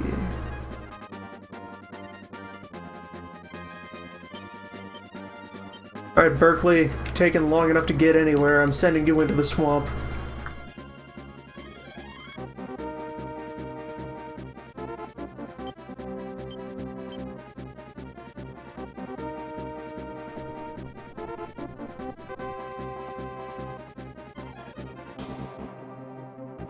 Gohan's taking position. Poke around these islands. None of these are big enough to have a town on them. Find out.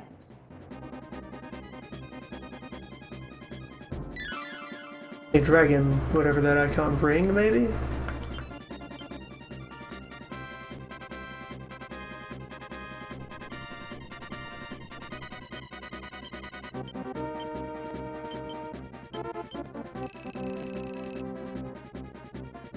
Oh, that's powerful stuff. Earth and fire off dragon ring.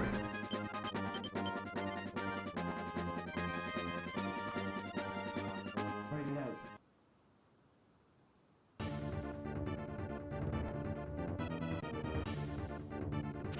Turn of ninjas.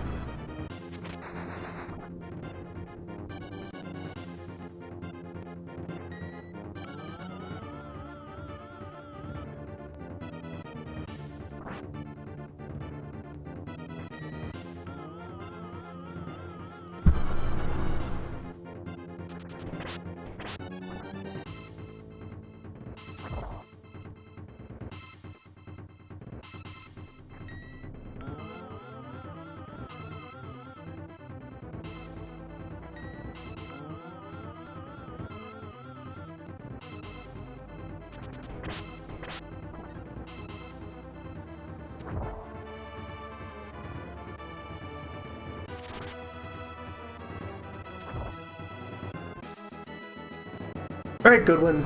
Good win. Golem beat half the health out of a single ninja. Good victory. Well earned.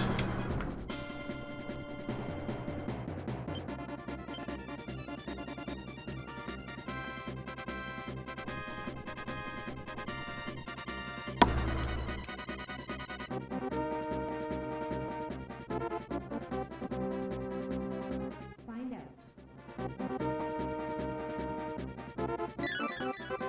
Ah, good. An orb. Write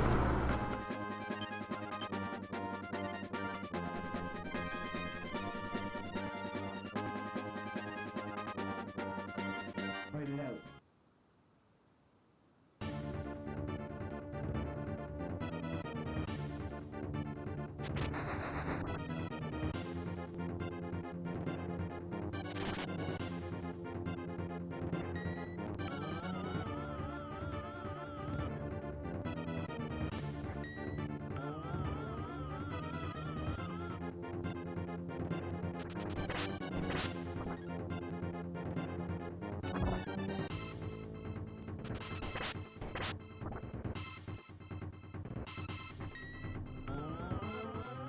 Team survival.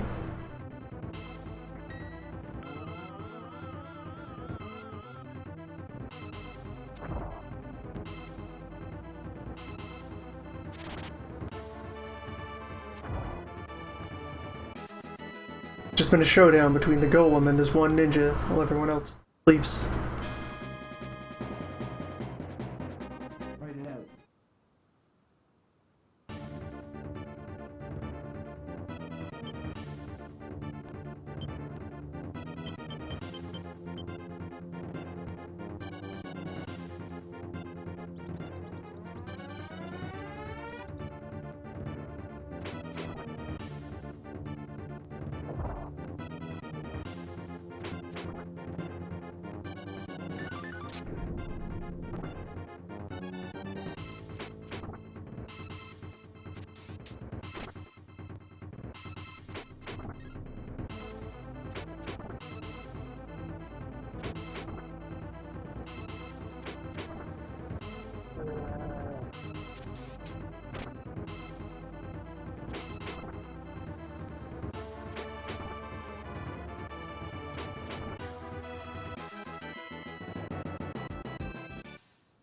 Finally, experience.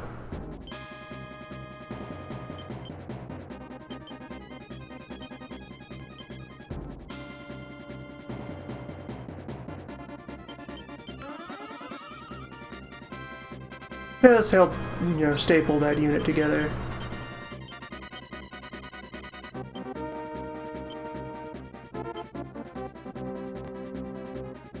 Write it out. The slightest bit of staying power. Ah, it's just a lonesome wizard. Not even birds to protect you.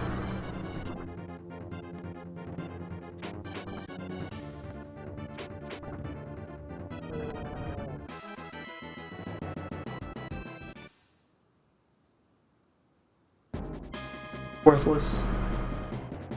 Fight it out.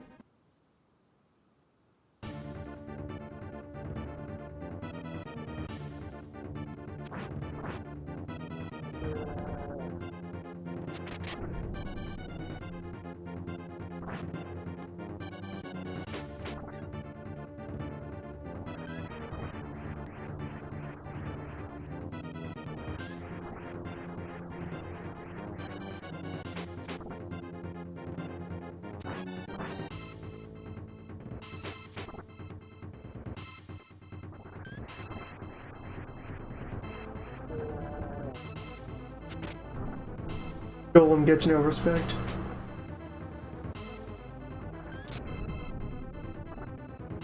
Our Golem is pure, honorable, and upright.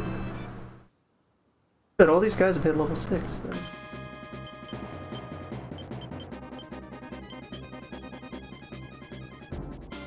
They could become ninjas.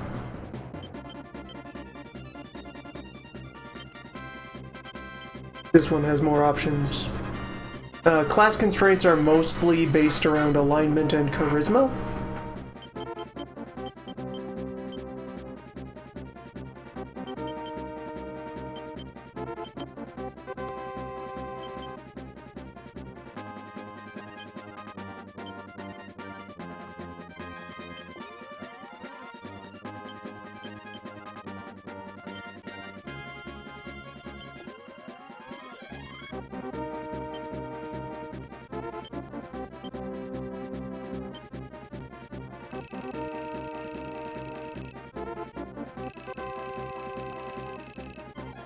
Ah, there we go. Now we know side quest secrets. Fight it out. Lands' newly upgraded unit meets with the enemy.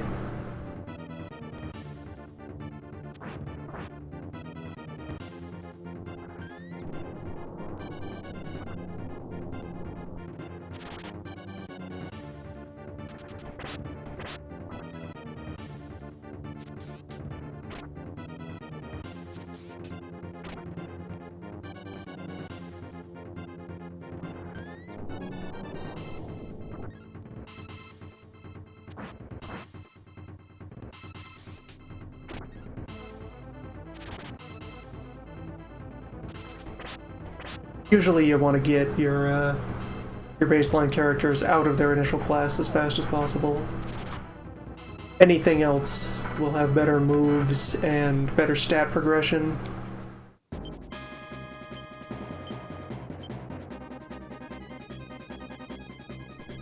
It's also helpful to avoid thinking about any of these units as set in stone with who's in them. You're always free to trade out anyone, anywhere. West of here, there is a temple. Deploy the Squid Commandos. Johan's elite Octo unit. Fight it out.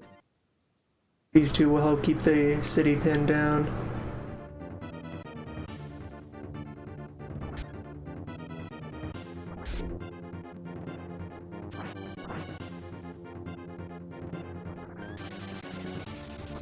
For the sake of convenience, I may just end up building Lons into not a paladin. So his team is already pretty well in line to become a low alignment group. We already got the wizards there, our frontliners have gone slightly chaotic. And he's entered the game over-leveled for what we're dealing with, so...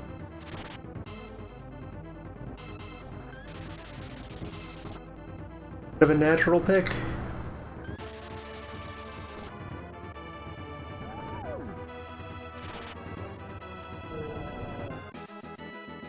And stop killing helpless priests.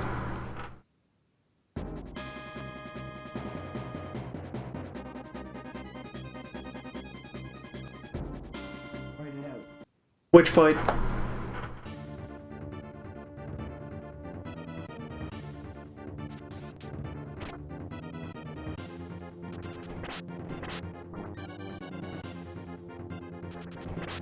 One of the cores of how alignment works here is, you know, Justice, fairness. It's that combined with a straightforward, what kind of classes do you murder? Push your alignment by having a unit fight units of the opposite alignment.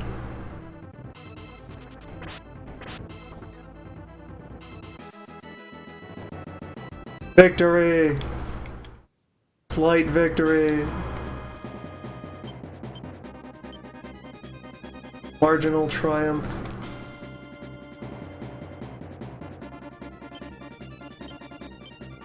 Simmons, get the hell in here. We need more bodies on the front.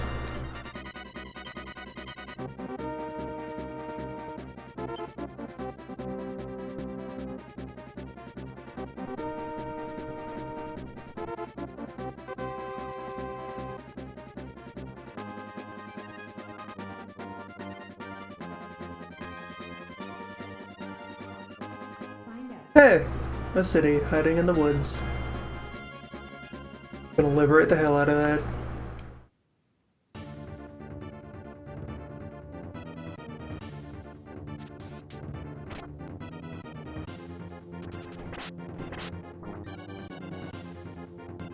Alright, Golem is sleeping. Wake up, Golem. We need you to do any damage. I really wanted... I could win this fight by just bombing it with a tarot card. They are weak enough that they would not survive an attack card.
Make Golem even stronger.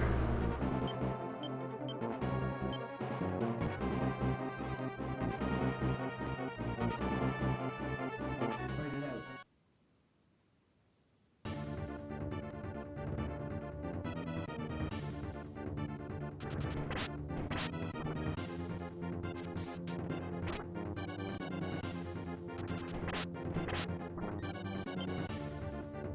Alright, yeah, let's burn this down. What? Sun damage?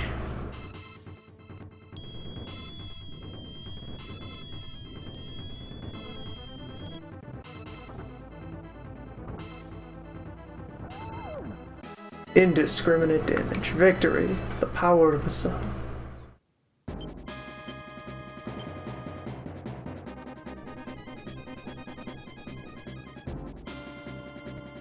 Fight it out.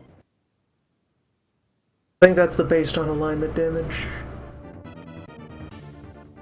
Hey, this is a vaguely sane unit. Look at this. Got a solid front line, good support leader sitting in the back.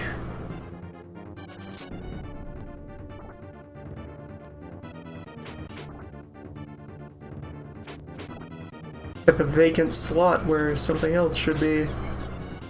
Sort of additional ranged unit. Otherwise, fair composition.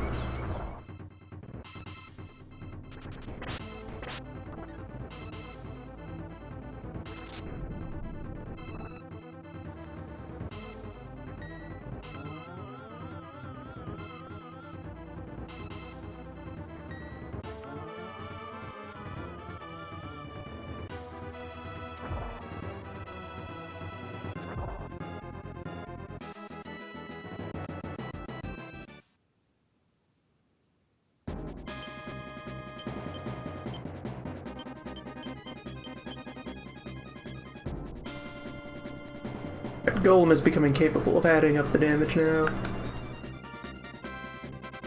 Hold on. Couldn't Warren have liberated that city by now? Warren, did you overshoot?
Warren, liberate that.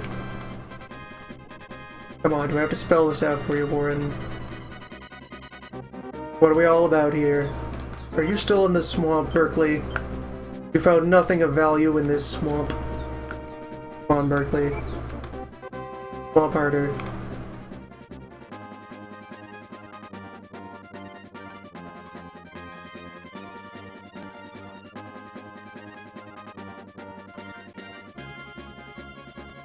Wait, that's the bird cleric, isn't it? Back again.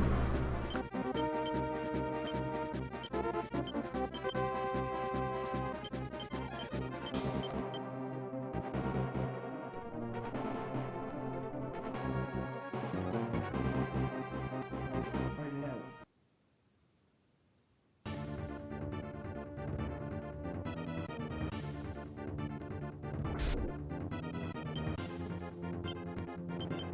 Come on, lovers.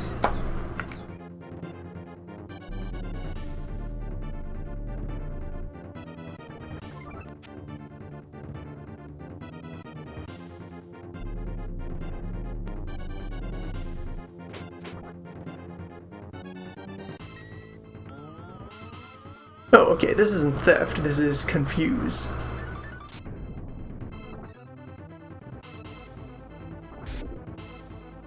Lovers is make a unit turn upon itself. There's a different one that's steal characters.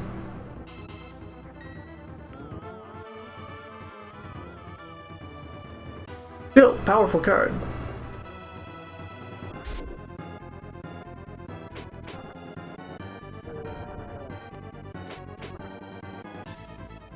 Especially for shutting down a cleric unit.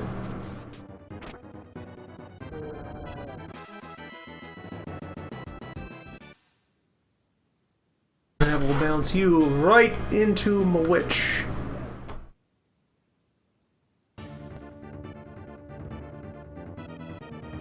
Now let's see if Golem can pummel you.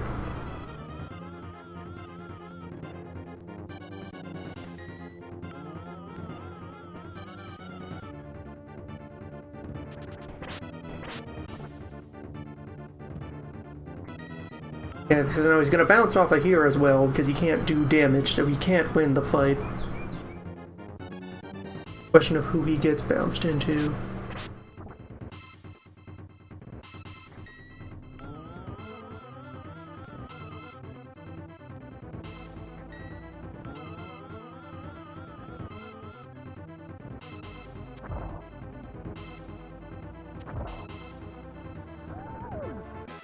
No one, as he is dead. Well done, Golem.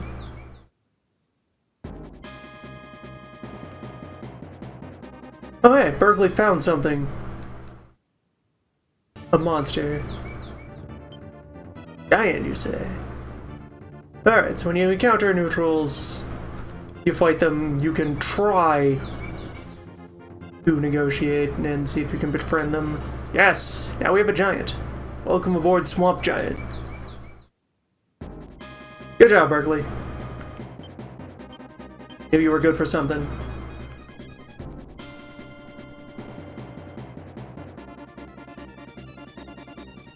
Liberation. Yes, Warren. This is what we do. You don't just tell me, hey, I found a city. You go liberate that city. Love that devil. -1 reputation for the army.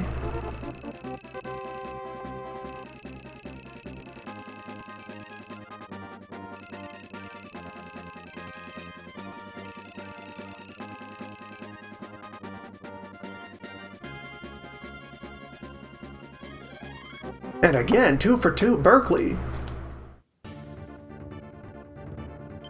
Come on. Berkeley. Berkeley, 2 for 2 on Swamp Giants.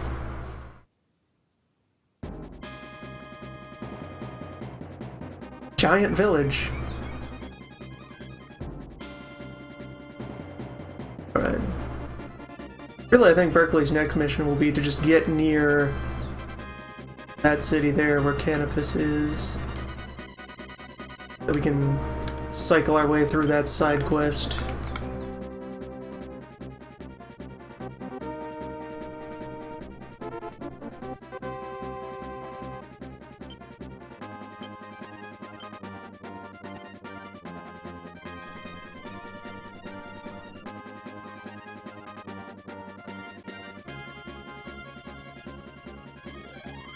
Fight it out.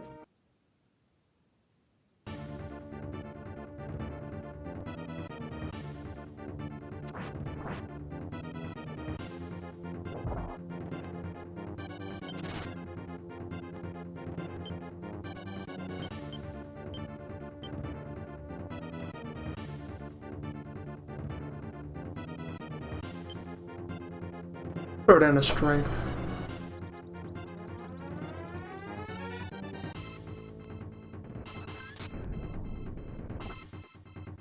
Rather, my units stay intact. If possible, I mean. These are guys who have managed to class up.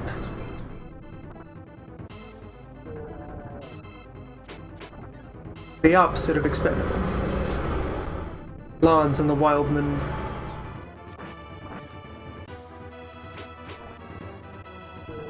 Well, you're heading for the temple.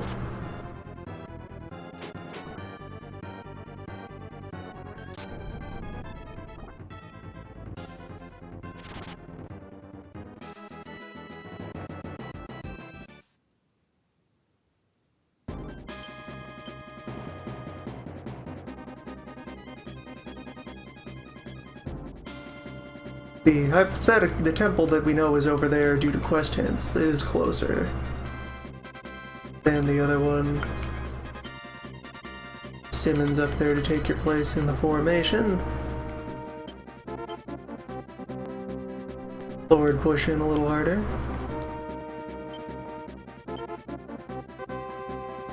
Jackie to the south.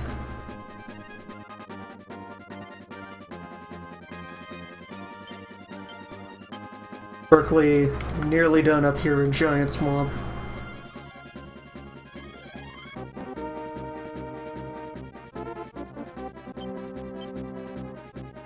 Get out of Giant Swamp, make your way over to that city.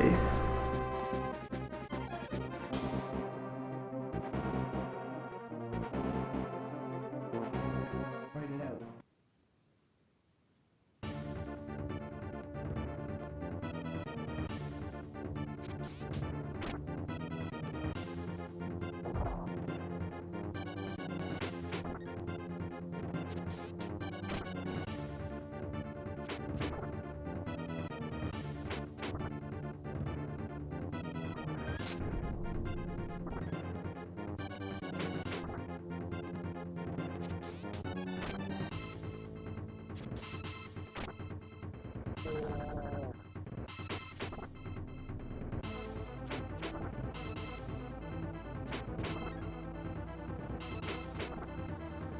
Looks like you guys are going to the temple.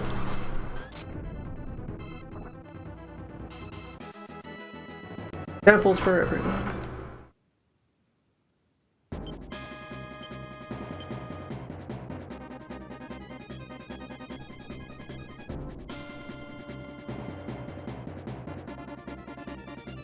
There it is.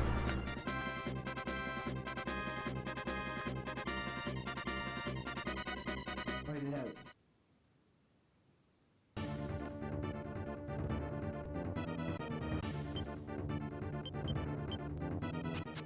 You can also, if you feel a fight isn't worth it, just yield.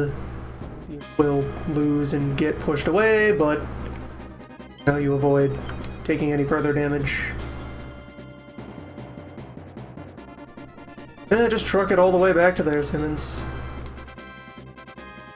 Backup is here. You'll be fine. Everything is going according to plan. Go on. Go on, liberate the temple.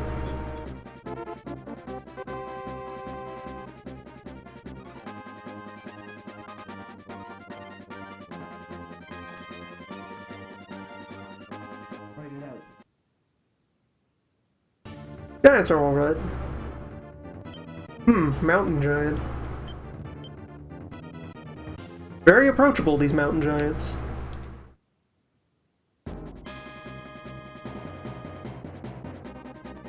Fight it out.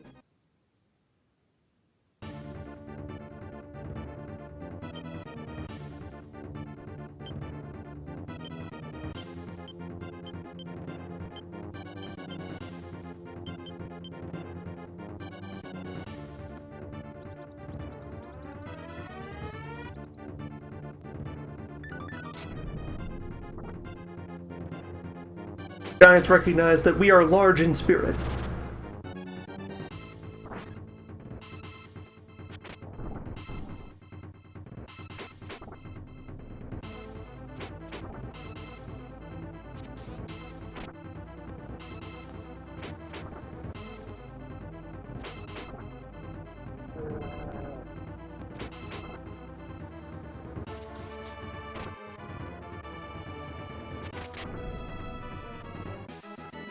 Multi-target attacks are a really powerful tool for clearing out fights.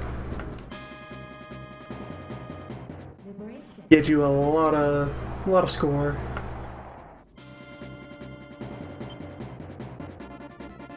Not good at Empress. A couple of these are very handy in an emergency. Hello, Yulia.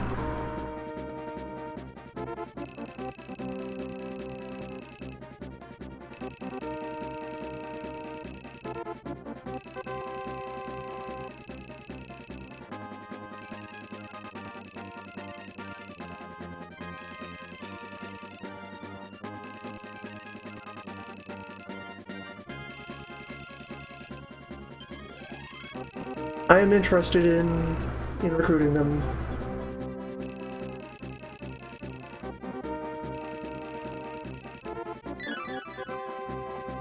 Alright, we have the wings. Berkeley, deliver the wings.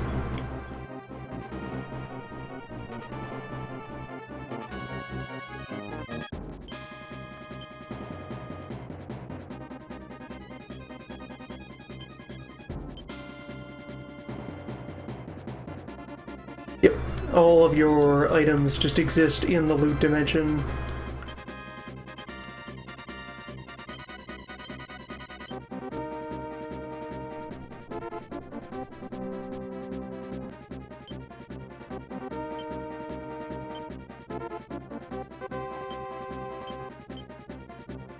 Redirect lawns down to the temple.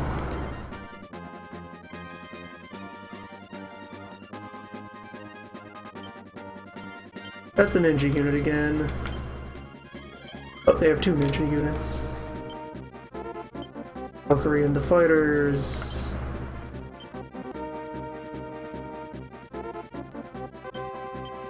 We may need to have a bit of back and forth on this field before we really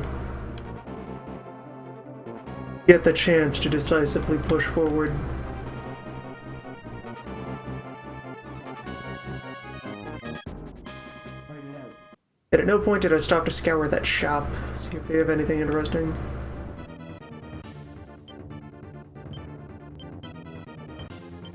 Two Empresses, that's some powerful emergency tool.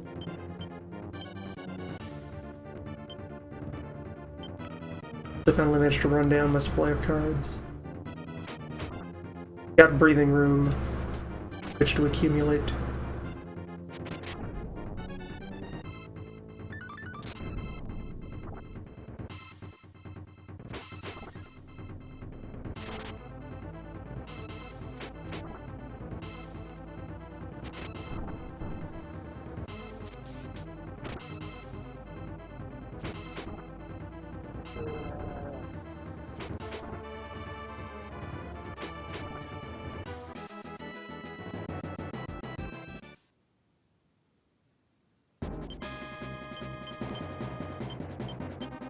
Members of Our Lady's unit, level 3 now. They're fighting against level 4 enemies. Osa.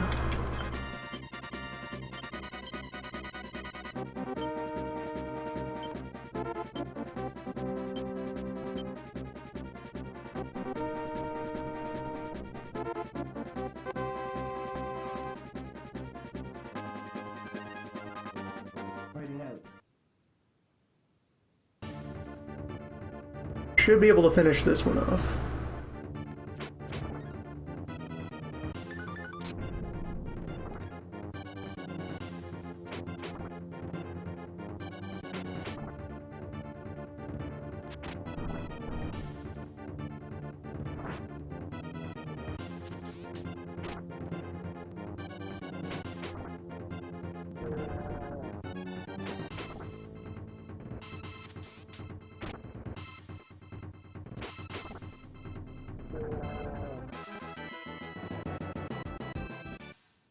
Probably back off though. Ah, we found a stir.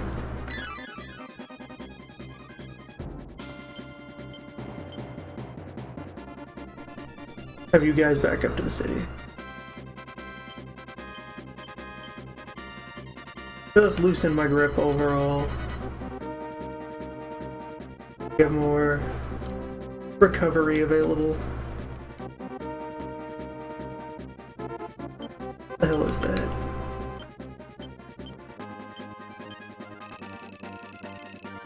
Ah, just a strength boost. Strong possibilities there.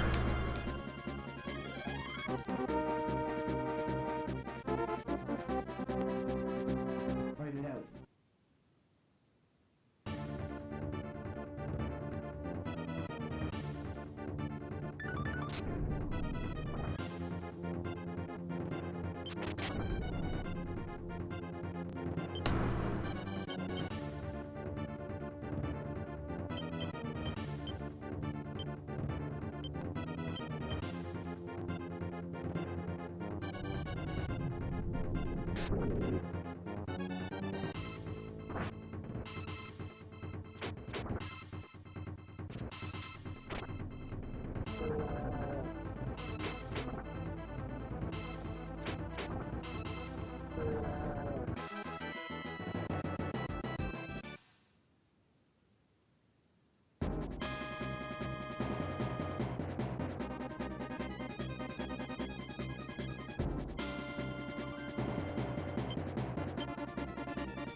Right, you know what, sure, have Jackie slip in there.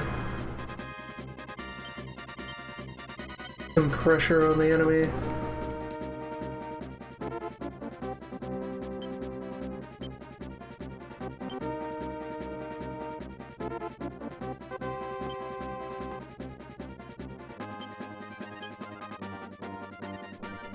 Plans get in the temple.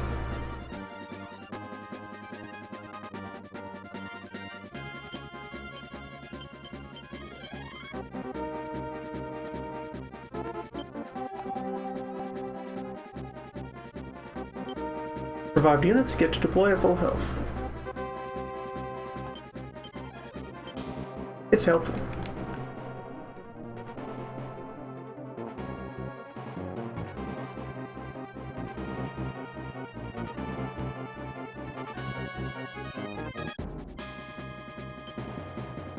Puppet wizard and a giant, not a big deal. Fight it out. Warren should be able to deal with that.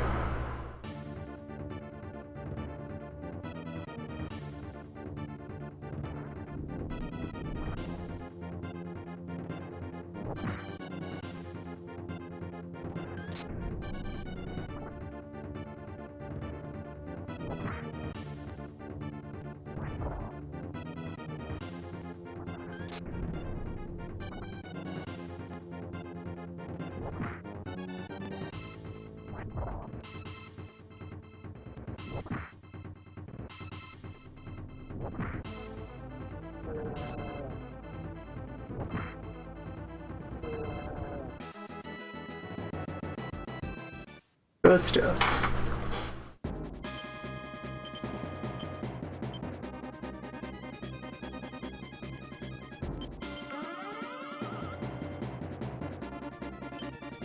Thoroughly dealt with.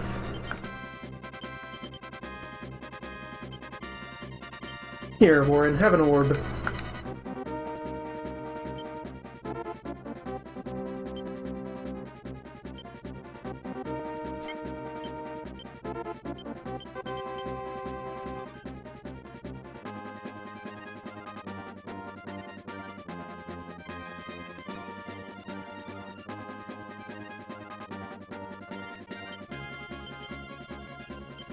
Lands needs a bit more time to finish recovering, then he can dive in from the west.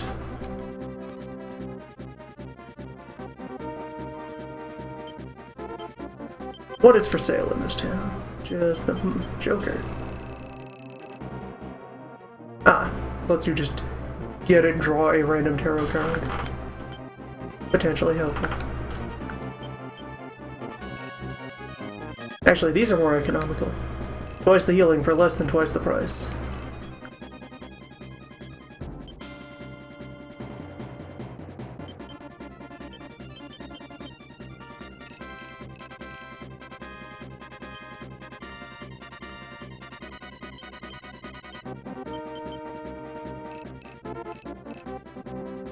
Got a couple spare revives. While we're here.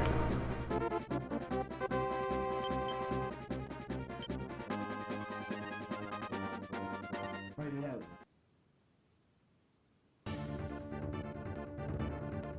I'm not sure whether that's referring to attack or defense. When an item mentions an element, it's a little vague.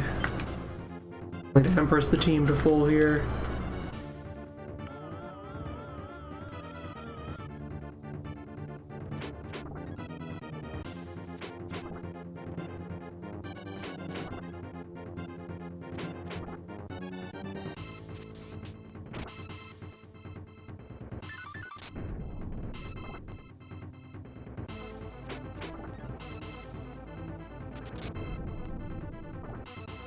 Yeah, that multi-target thunder is gonna carry the Lord's team through these fights, the lady.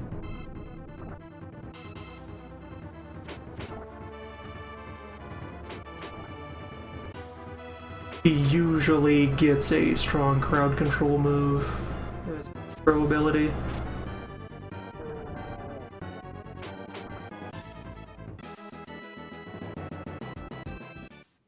Matter of exactly what it is will vary. What it is and who the default companion is. Neutral hero gets a single target move. Fight it out.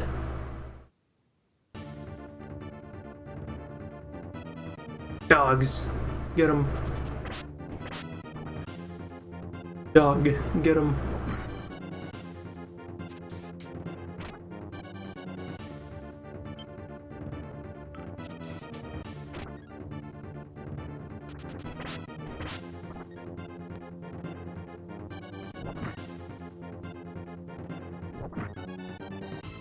Dogs, come on. Dogs, what have I taught you?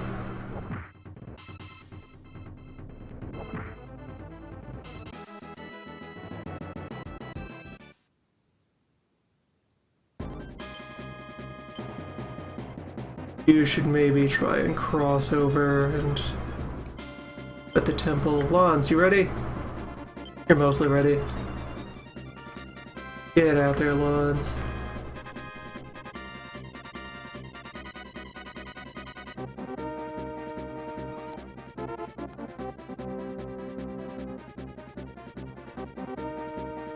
Fight it out.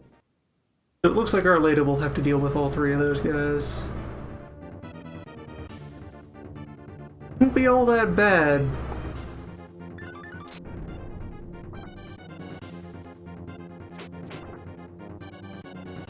Two rough turns. Like, that fighter's probably doomed. Yep.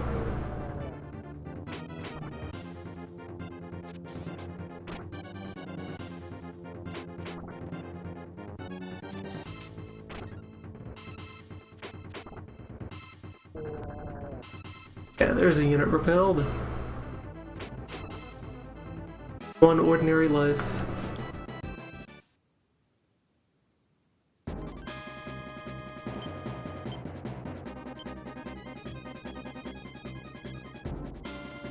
All of our temples rather far away.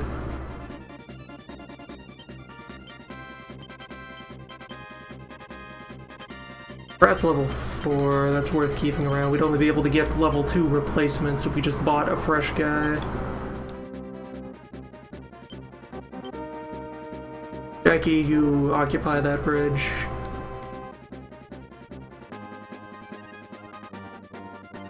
Start to look at getting the lady to slip through to a temple.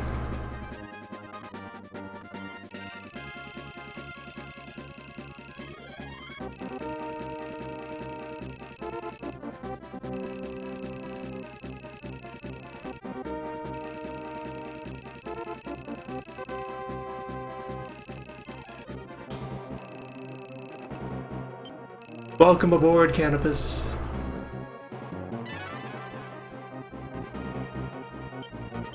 Good work, Berkeley. Now you get to go join the fighting. Now, after recruiting 2 swamp giants and a birdman, it's time for you to join the fight, Berkeley.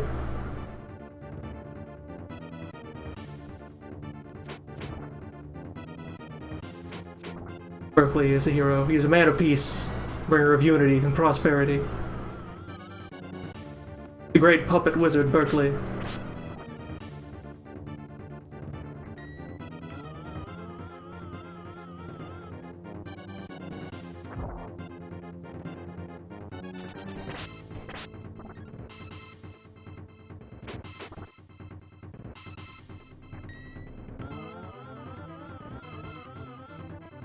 Yeah, Golem has relatively low max health, but extremely high defense. That health lasts.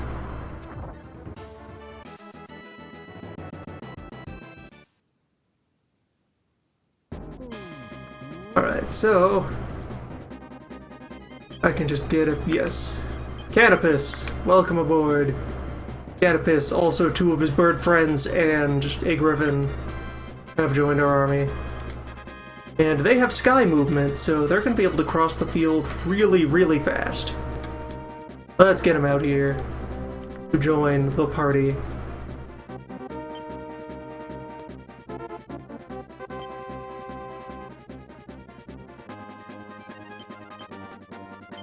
Ah, fuck it, I'll burn a revive to get Rat back in line.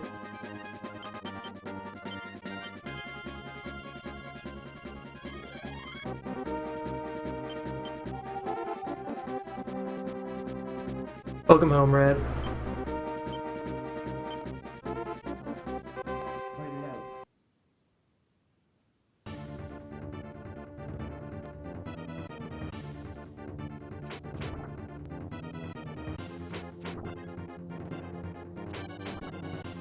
I believe the final step of this level's side quest is if we use Canopus to fight Gilbert,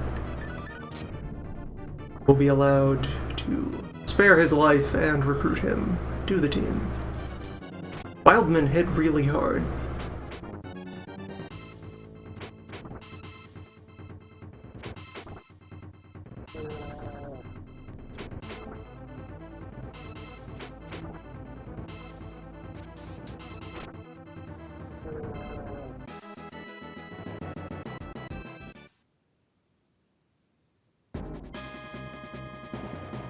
Fight it out.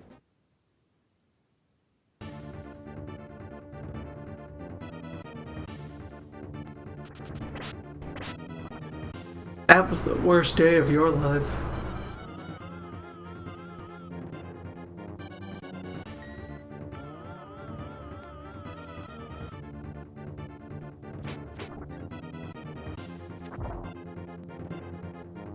Leader's dead, your friend's dead, and then you run directly into this golem blocking the bridge. This indestructible golem.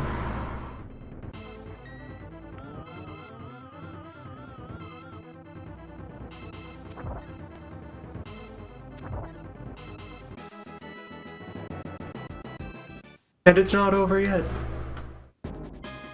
Now you're in the ocean.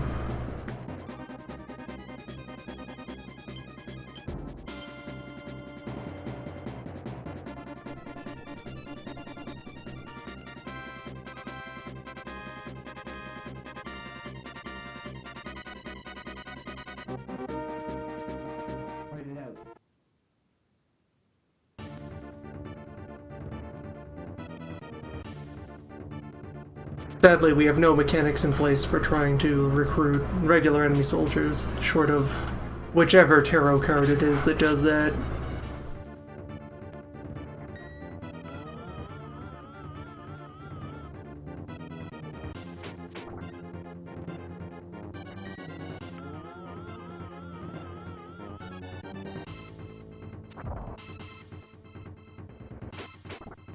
Birdman is already on his way.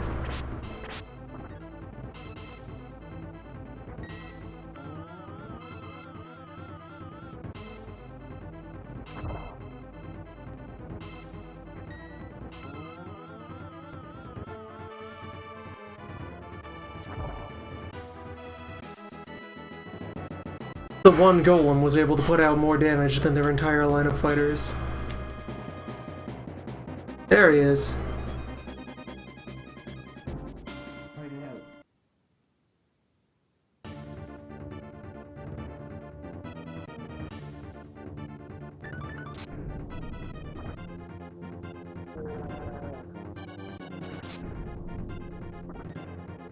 We are the superior wizard.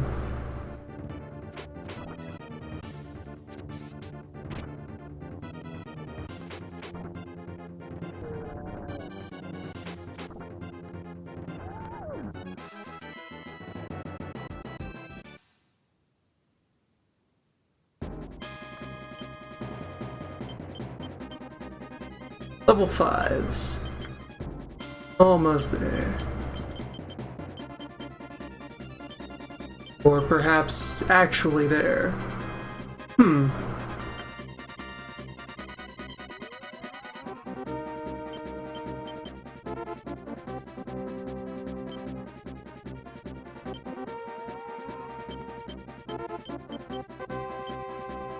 Well, no, don't become a wizard. Ooh, just stay a regular fighter for now. We'll see if your alignment is okay. Got charisma. Yeah, he's level 4, that's why. He needs another level before he'll be allowed to promote. Then we can have a nice full night line. Fight it out. Good team. Our Lady's finest warriors.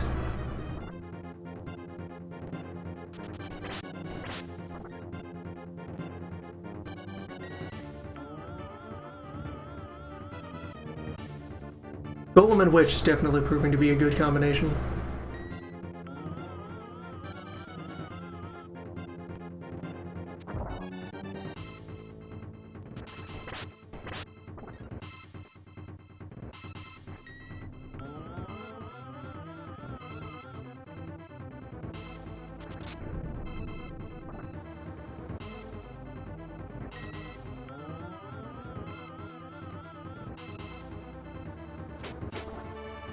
If I took Golem, Witch, Cleric, and then swapped the second Cleric out for some kind of physical fighter,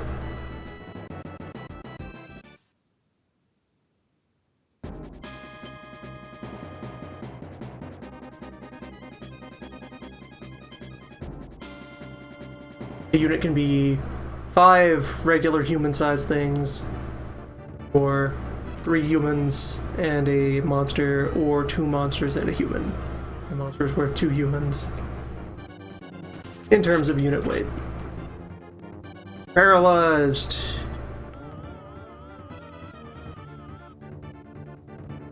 And now you're golemed.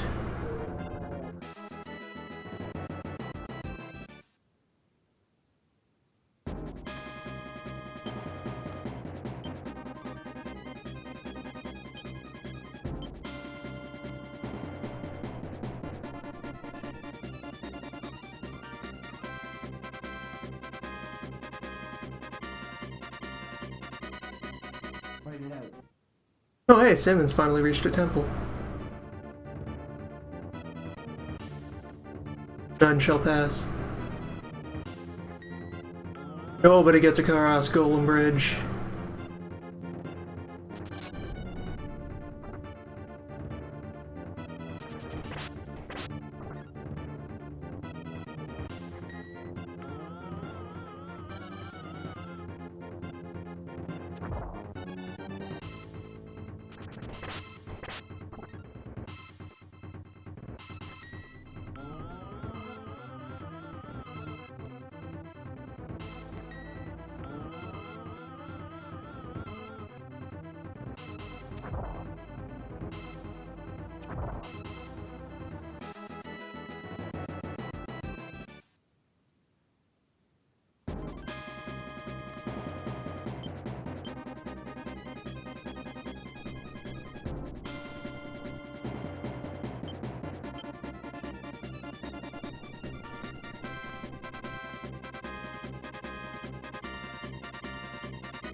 if we can get that last level.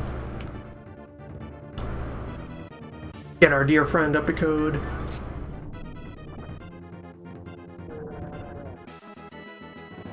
Not quite. Let's find more X belts where 8 more.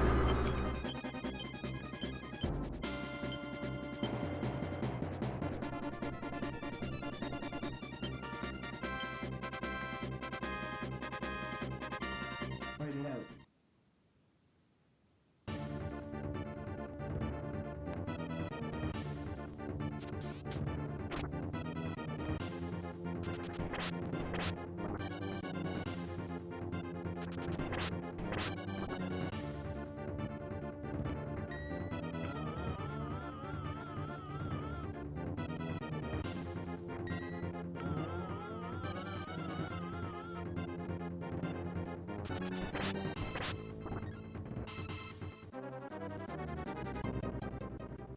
Finally repelled. Power of another witch. It's fine, because I was intending to sub the leader in there, the lady in there, to for the chance to do more damage. Also, Johann, get in the river. You sit next to the bridge and just devour anything that tries to cross it. Fight it out.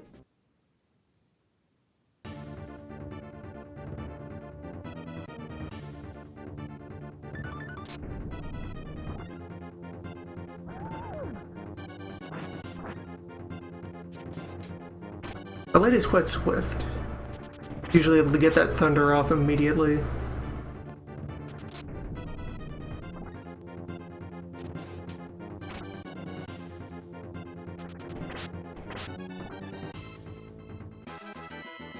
There, level accomplished.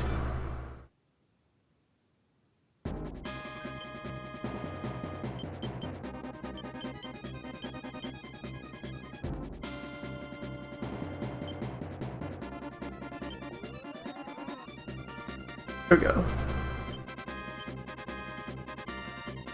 Nice upgraded team for the lady.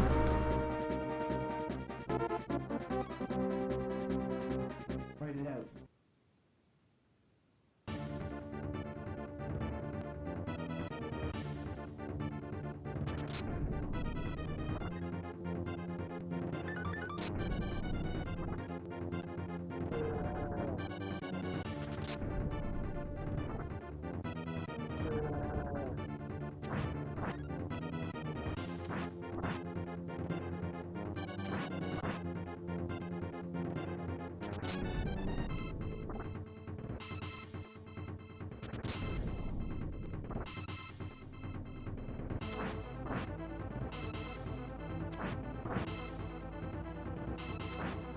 By and large, knights are identical to fighters. They just have better raw stats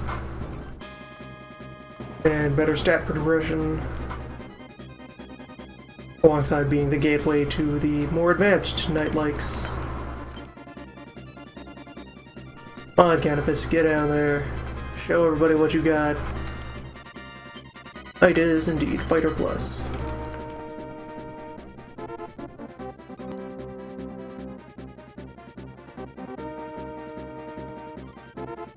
Hans is in position.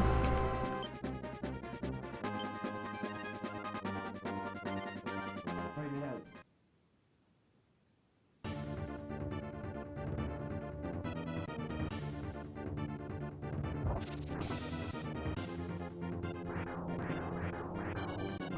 Yep, the Birdmen have physical attacks from the front row. Advanced Birdmen, which is what Canopus is, will throw lightning or fire from the back row, depending on their alignment. Canopus is a vaguely lawful fellow, which I believe are the ones who throw lightning rather than fire. Victory! Check on that, let's see. Alignment 62, he's slightly lawful. Billman. Yeah, Hawkmen are the baseline ones, and then they will become either Eagle or I'm not sure what the other... Oh, you could also, when units are close to each other, you can have them trade characters. Anyway, let's reform this unit with the rest of the birdmen up front for more beatdowns. Fight it out. Get the most out of the birds.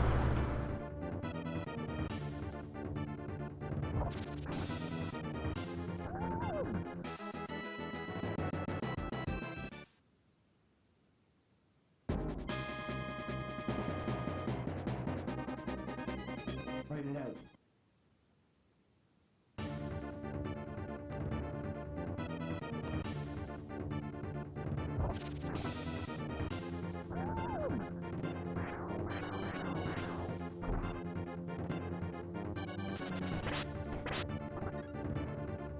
Well, you're doomed.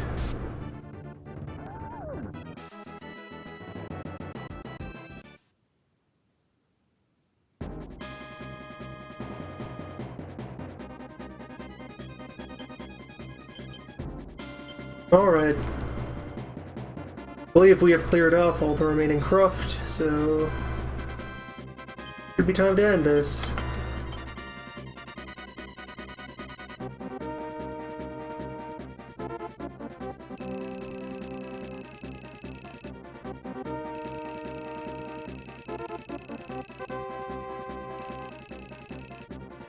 Fight it out.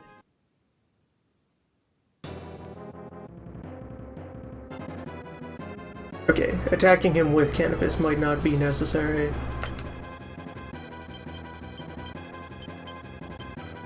Focus fire, guys. Take him down. Gilbert is a beastman. Yes, here alongside him a pair of wyverns. The not quite dragons. Not actually dragons. They kind of look like dragons, but they're not dragons. They're slightly different.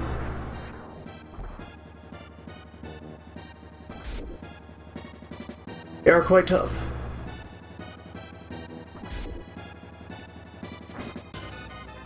Okay, this first raid is not going to pay off for us.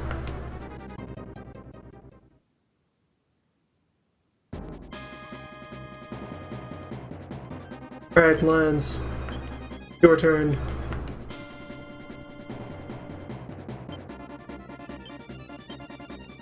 Get Berkeley in position to help.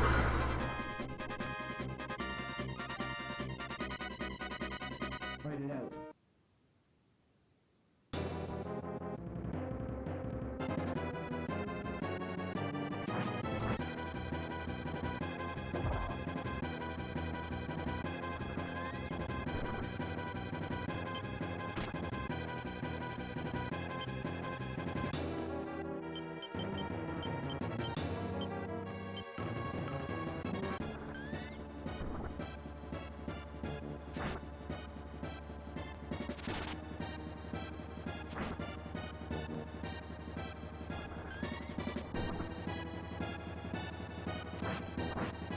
Well, that's him most of the way down.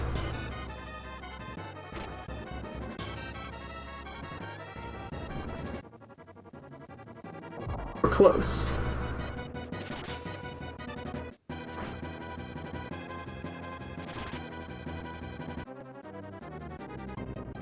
Need one more pass. Somebody's got to finish the job.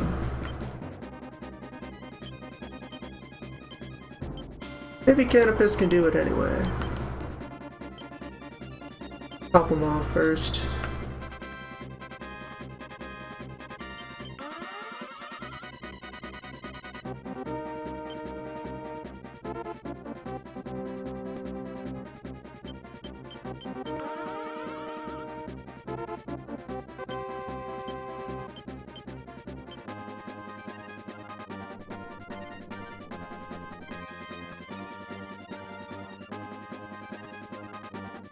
Fight it out.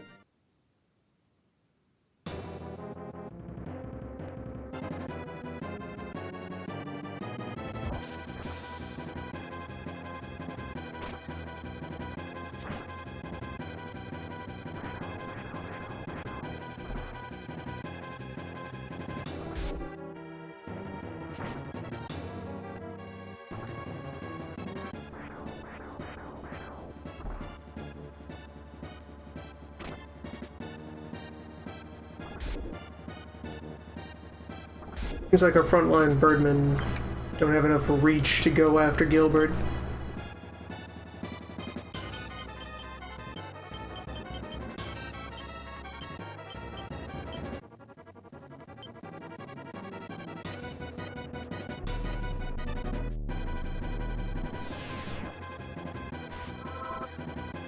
Damn it! Come on, Death. Is that the best you can do?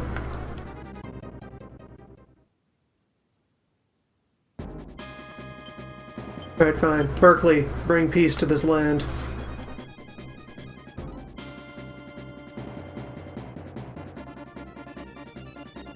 Fight it out.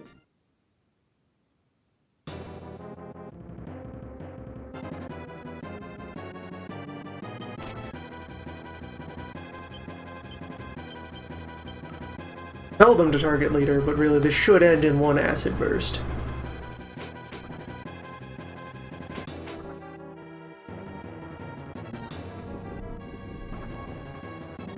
Problem solved.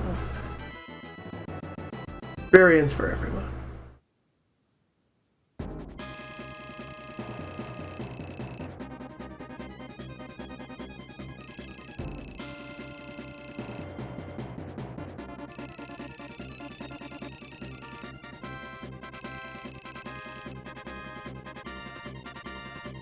Yeah, sure, we'll take Gilbert. And that was worth a boost in opinion.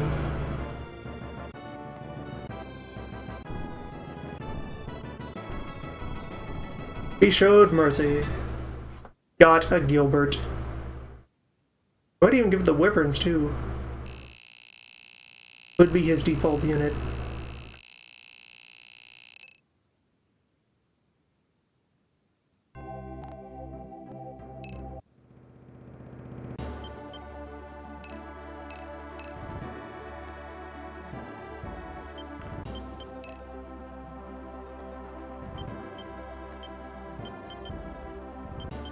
Yeah, there we go. Gil and the Wyverns.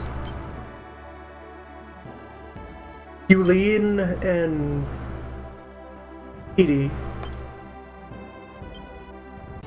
Unit names are a little weird, and there's our swamp giants. Two giants. Hercamede, Bolboya, Cuban. Sure to find them homes. Of course, Canopus and the Hawkmen. And Maxwell and McCleady. Fine group. Fine start to a rebellion. Watch how little it cost to deploy. I guess the leader herself has very low deployment cost. Could also be level driven. Do a quick sweep looking for class opportunities. No one who can move up. Just let. Alright, that seems like a good enough start for now. After this, things open up to a little bit of a branch. Markham Forest or Lake Genetia. We'll be seeing one of those in a future stream.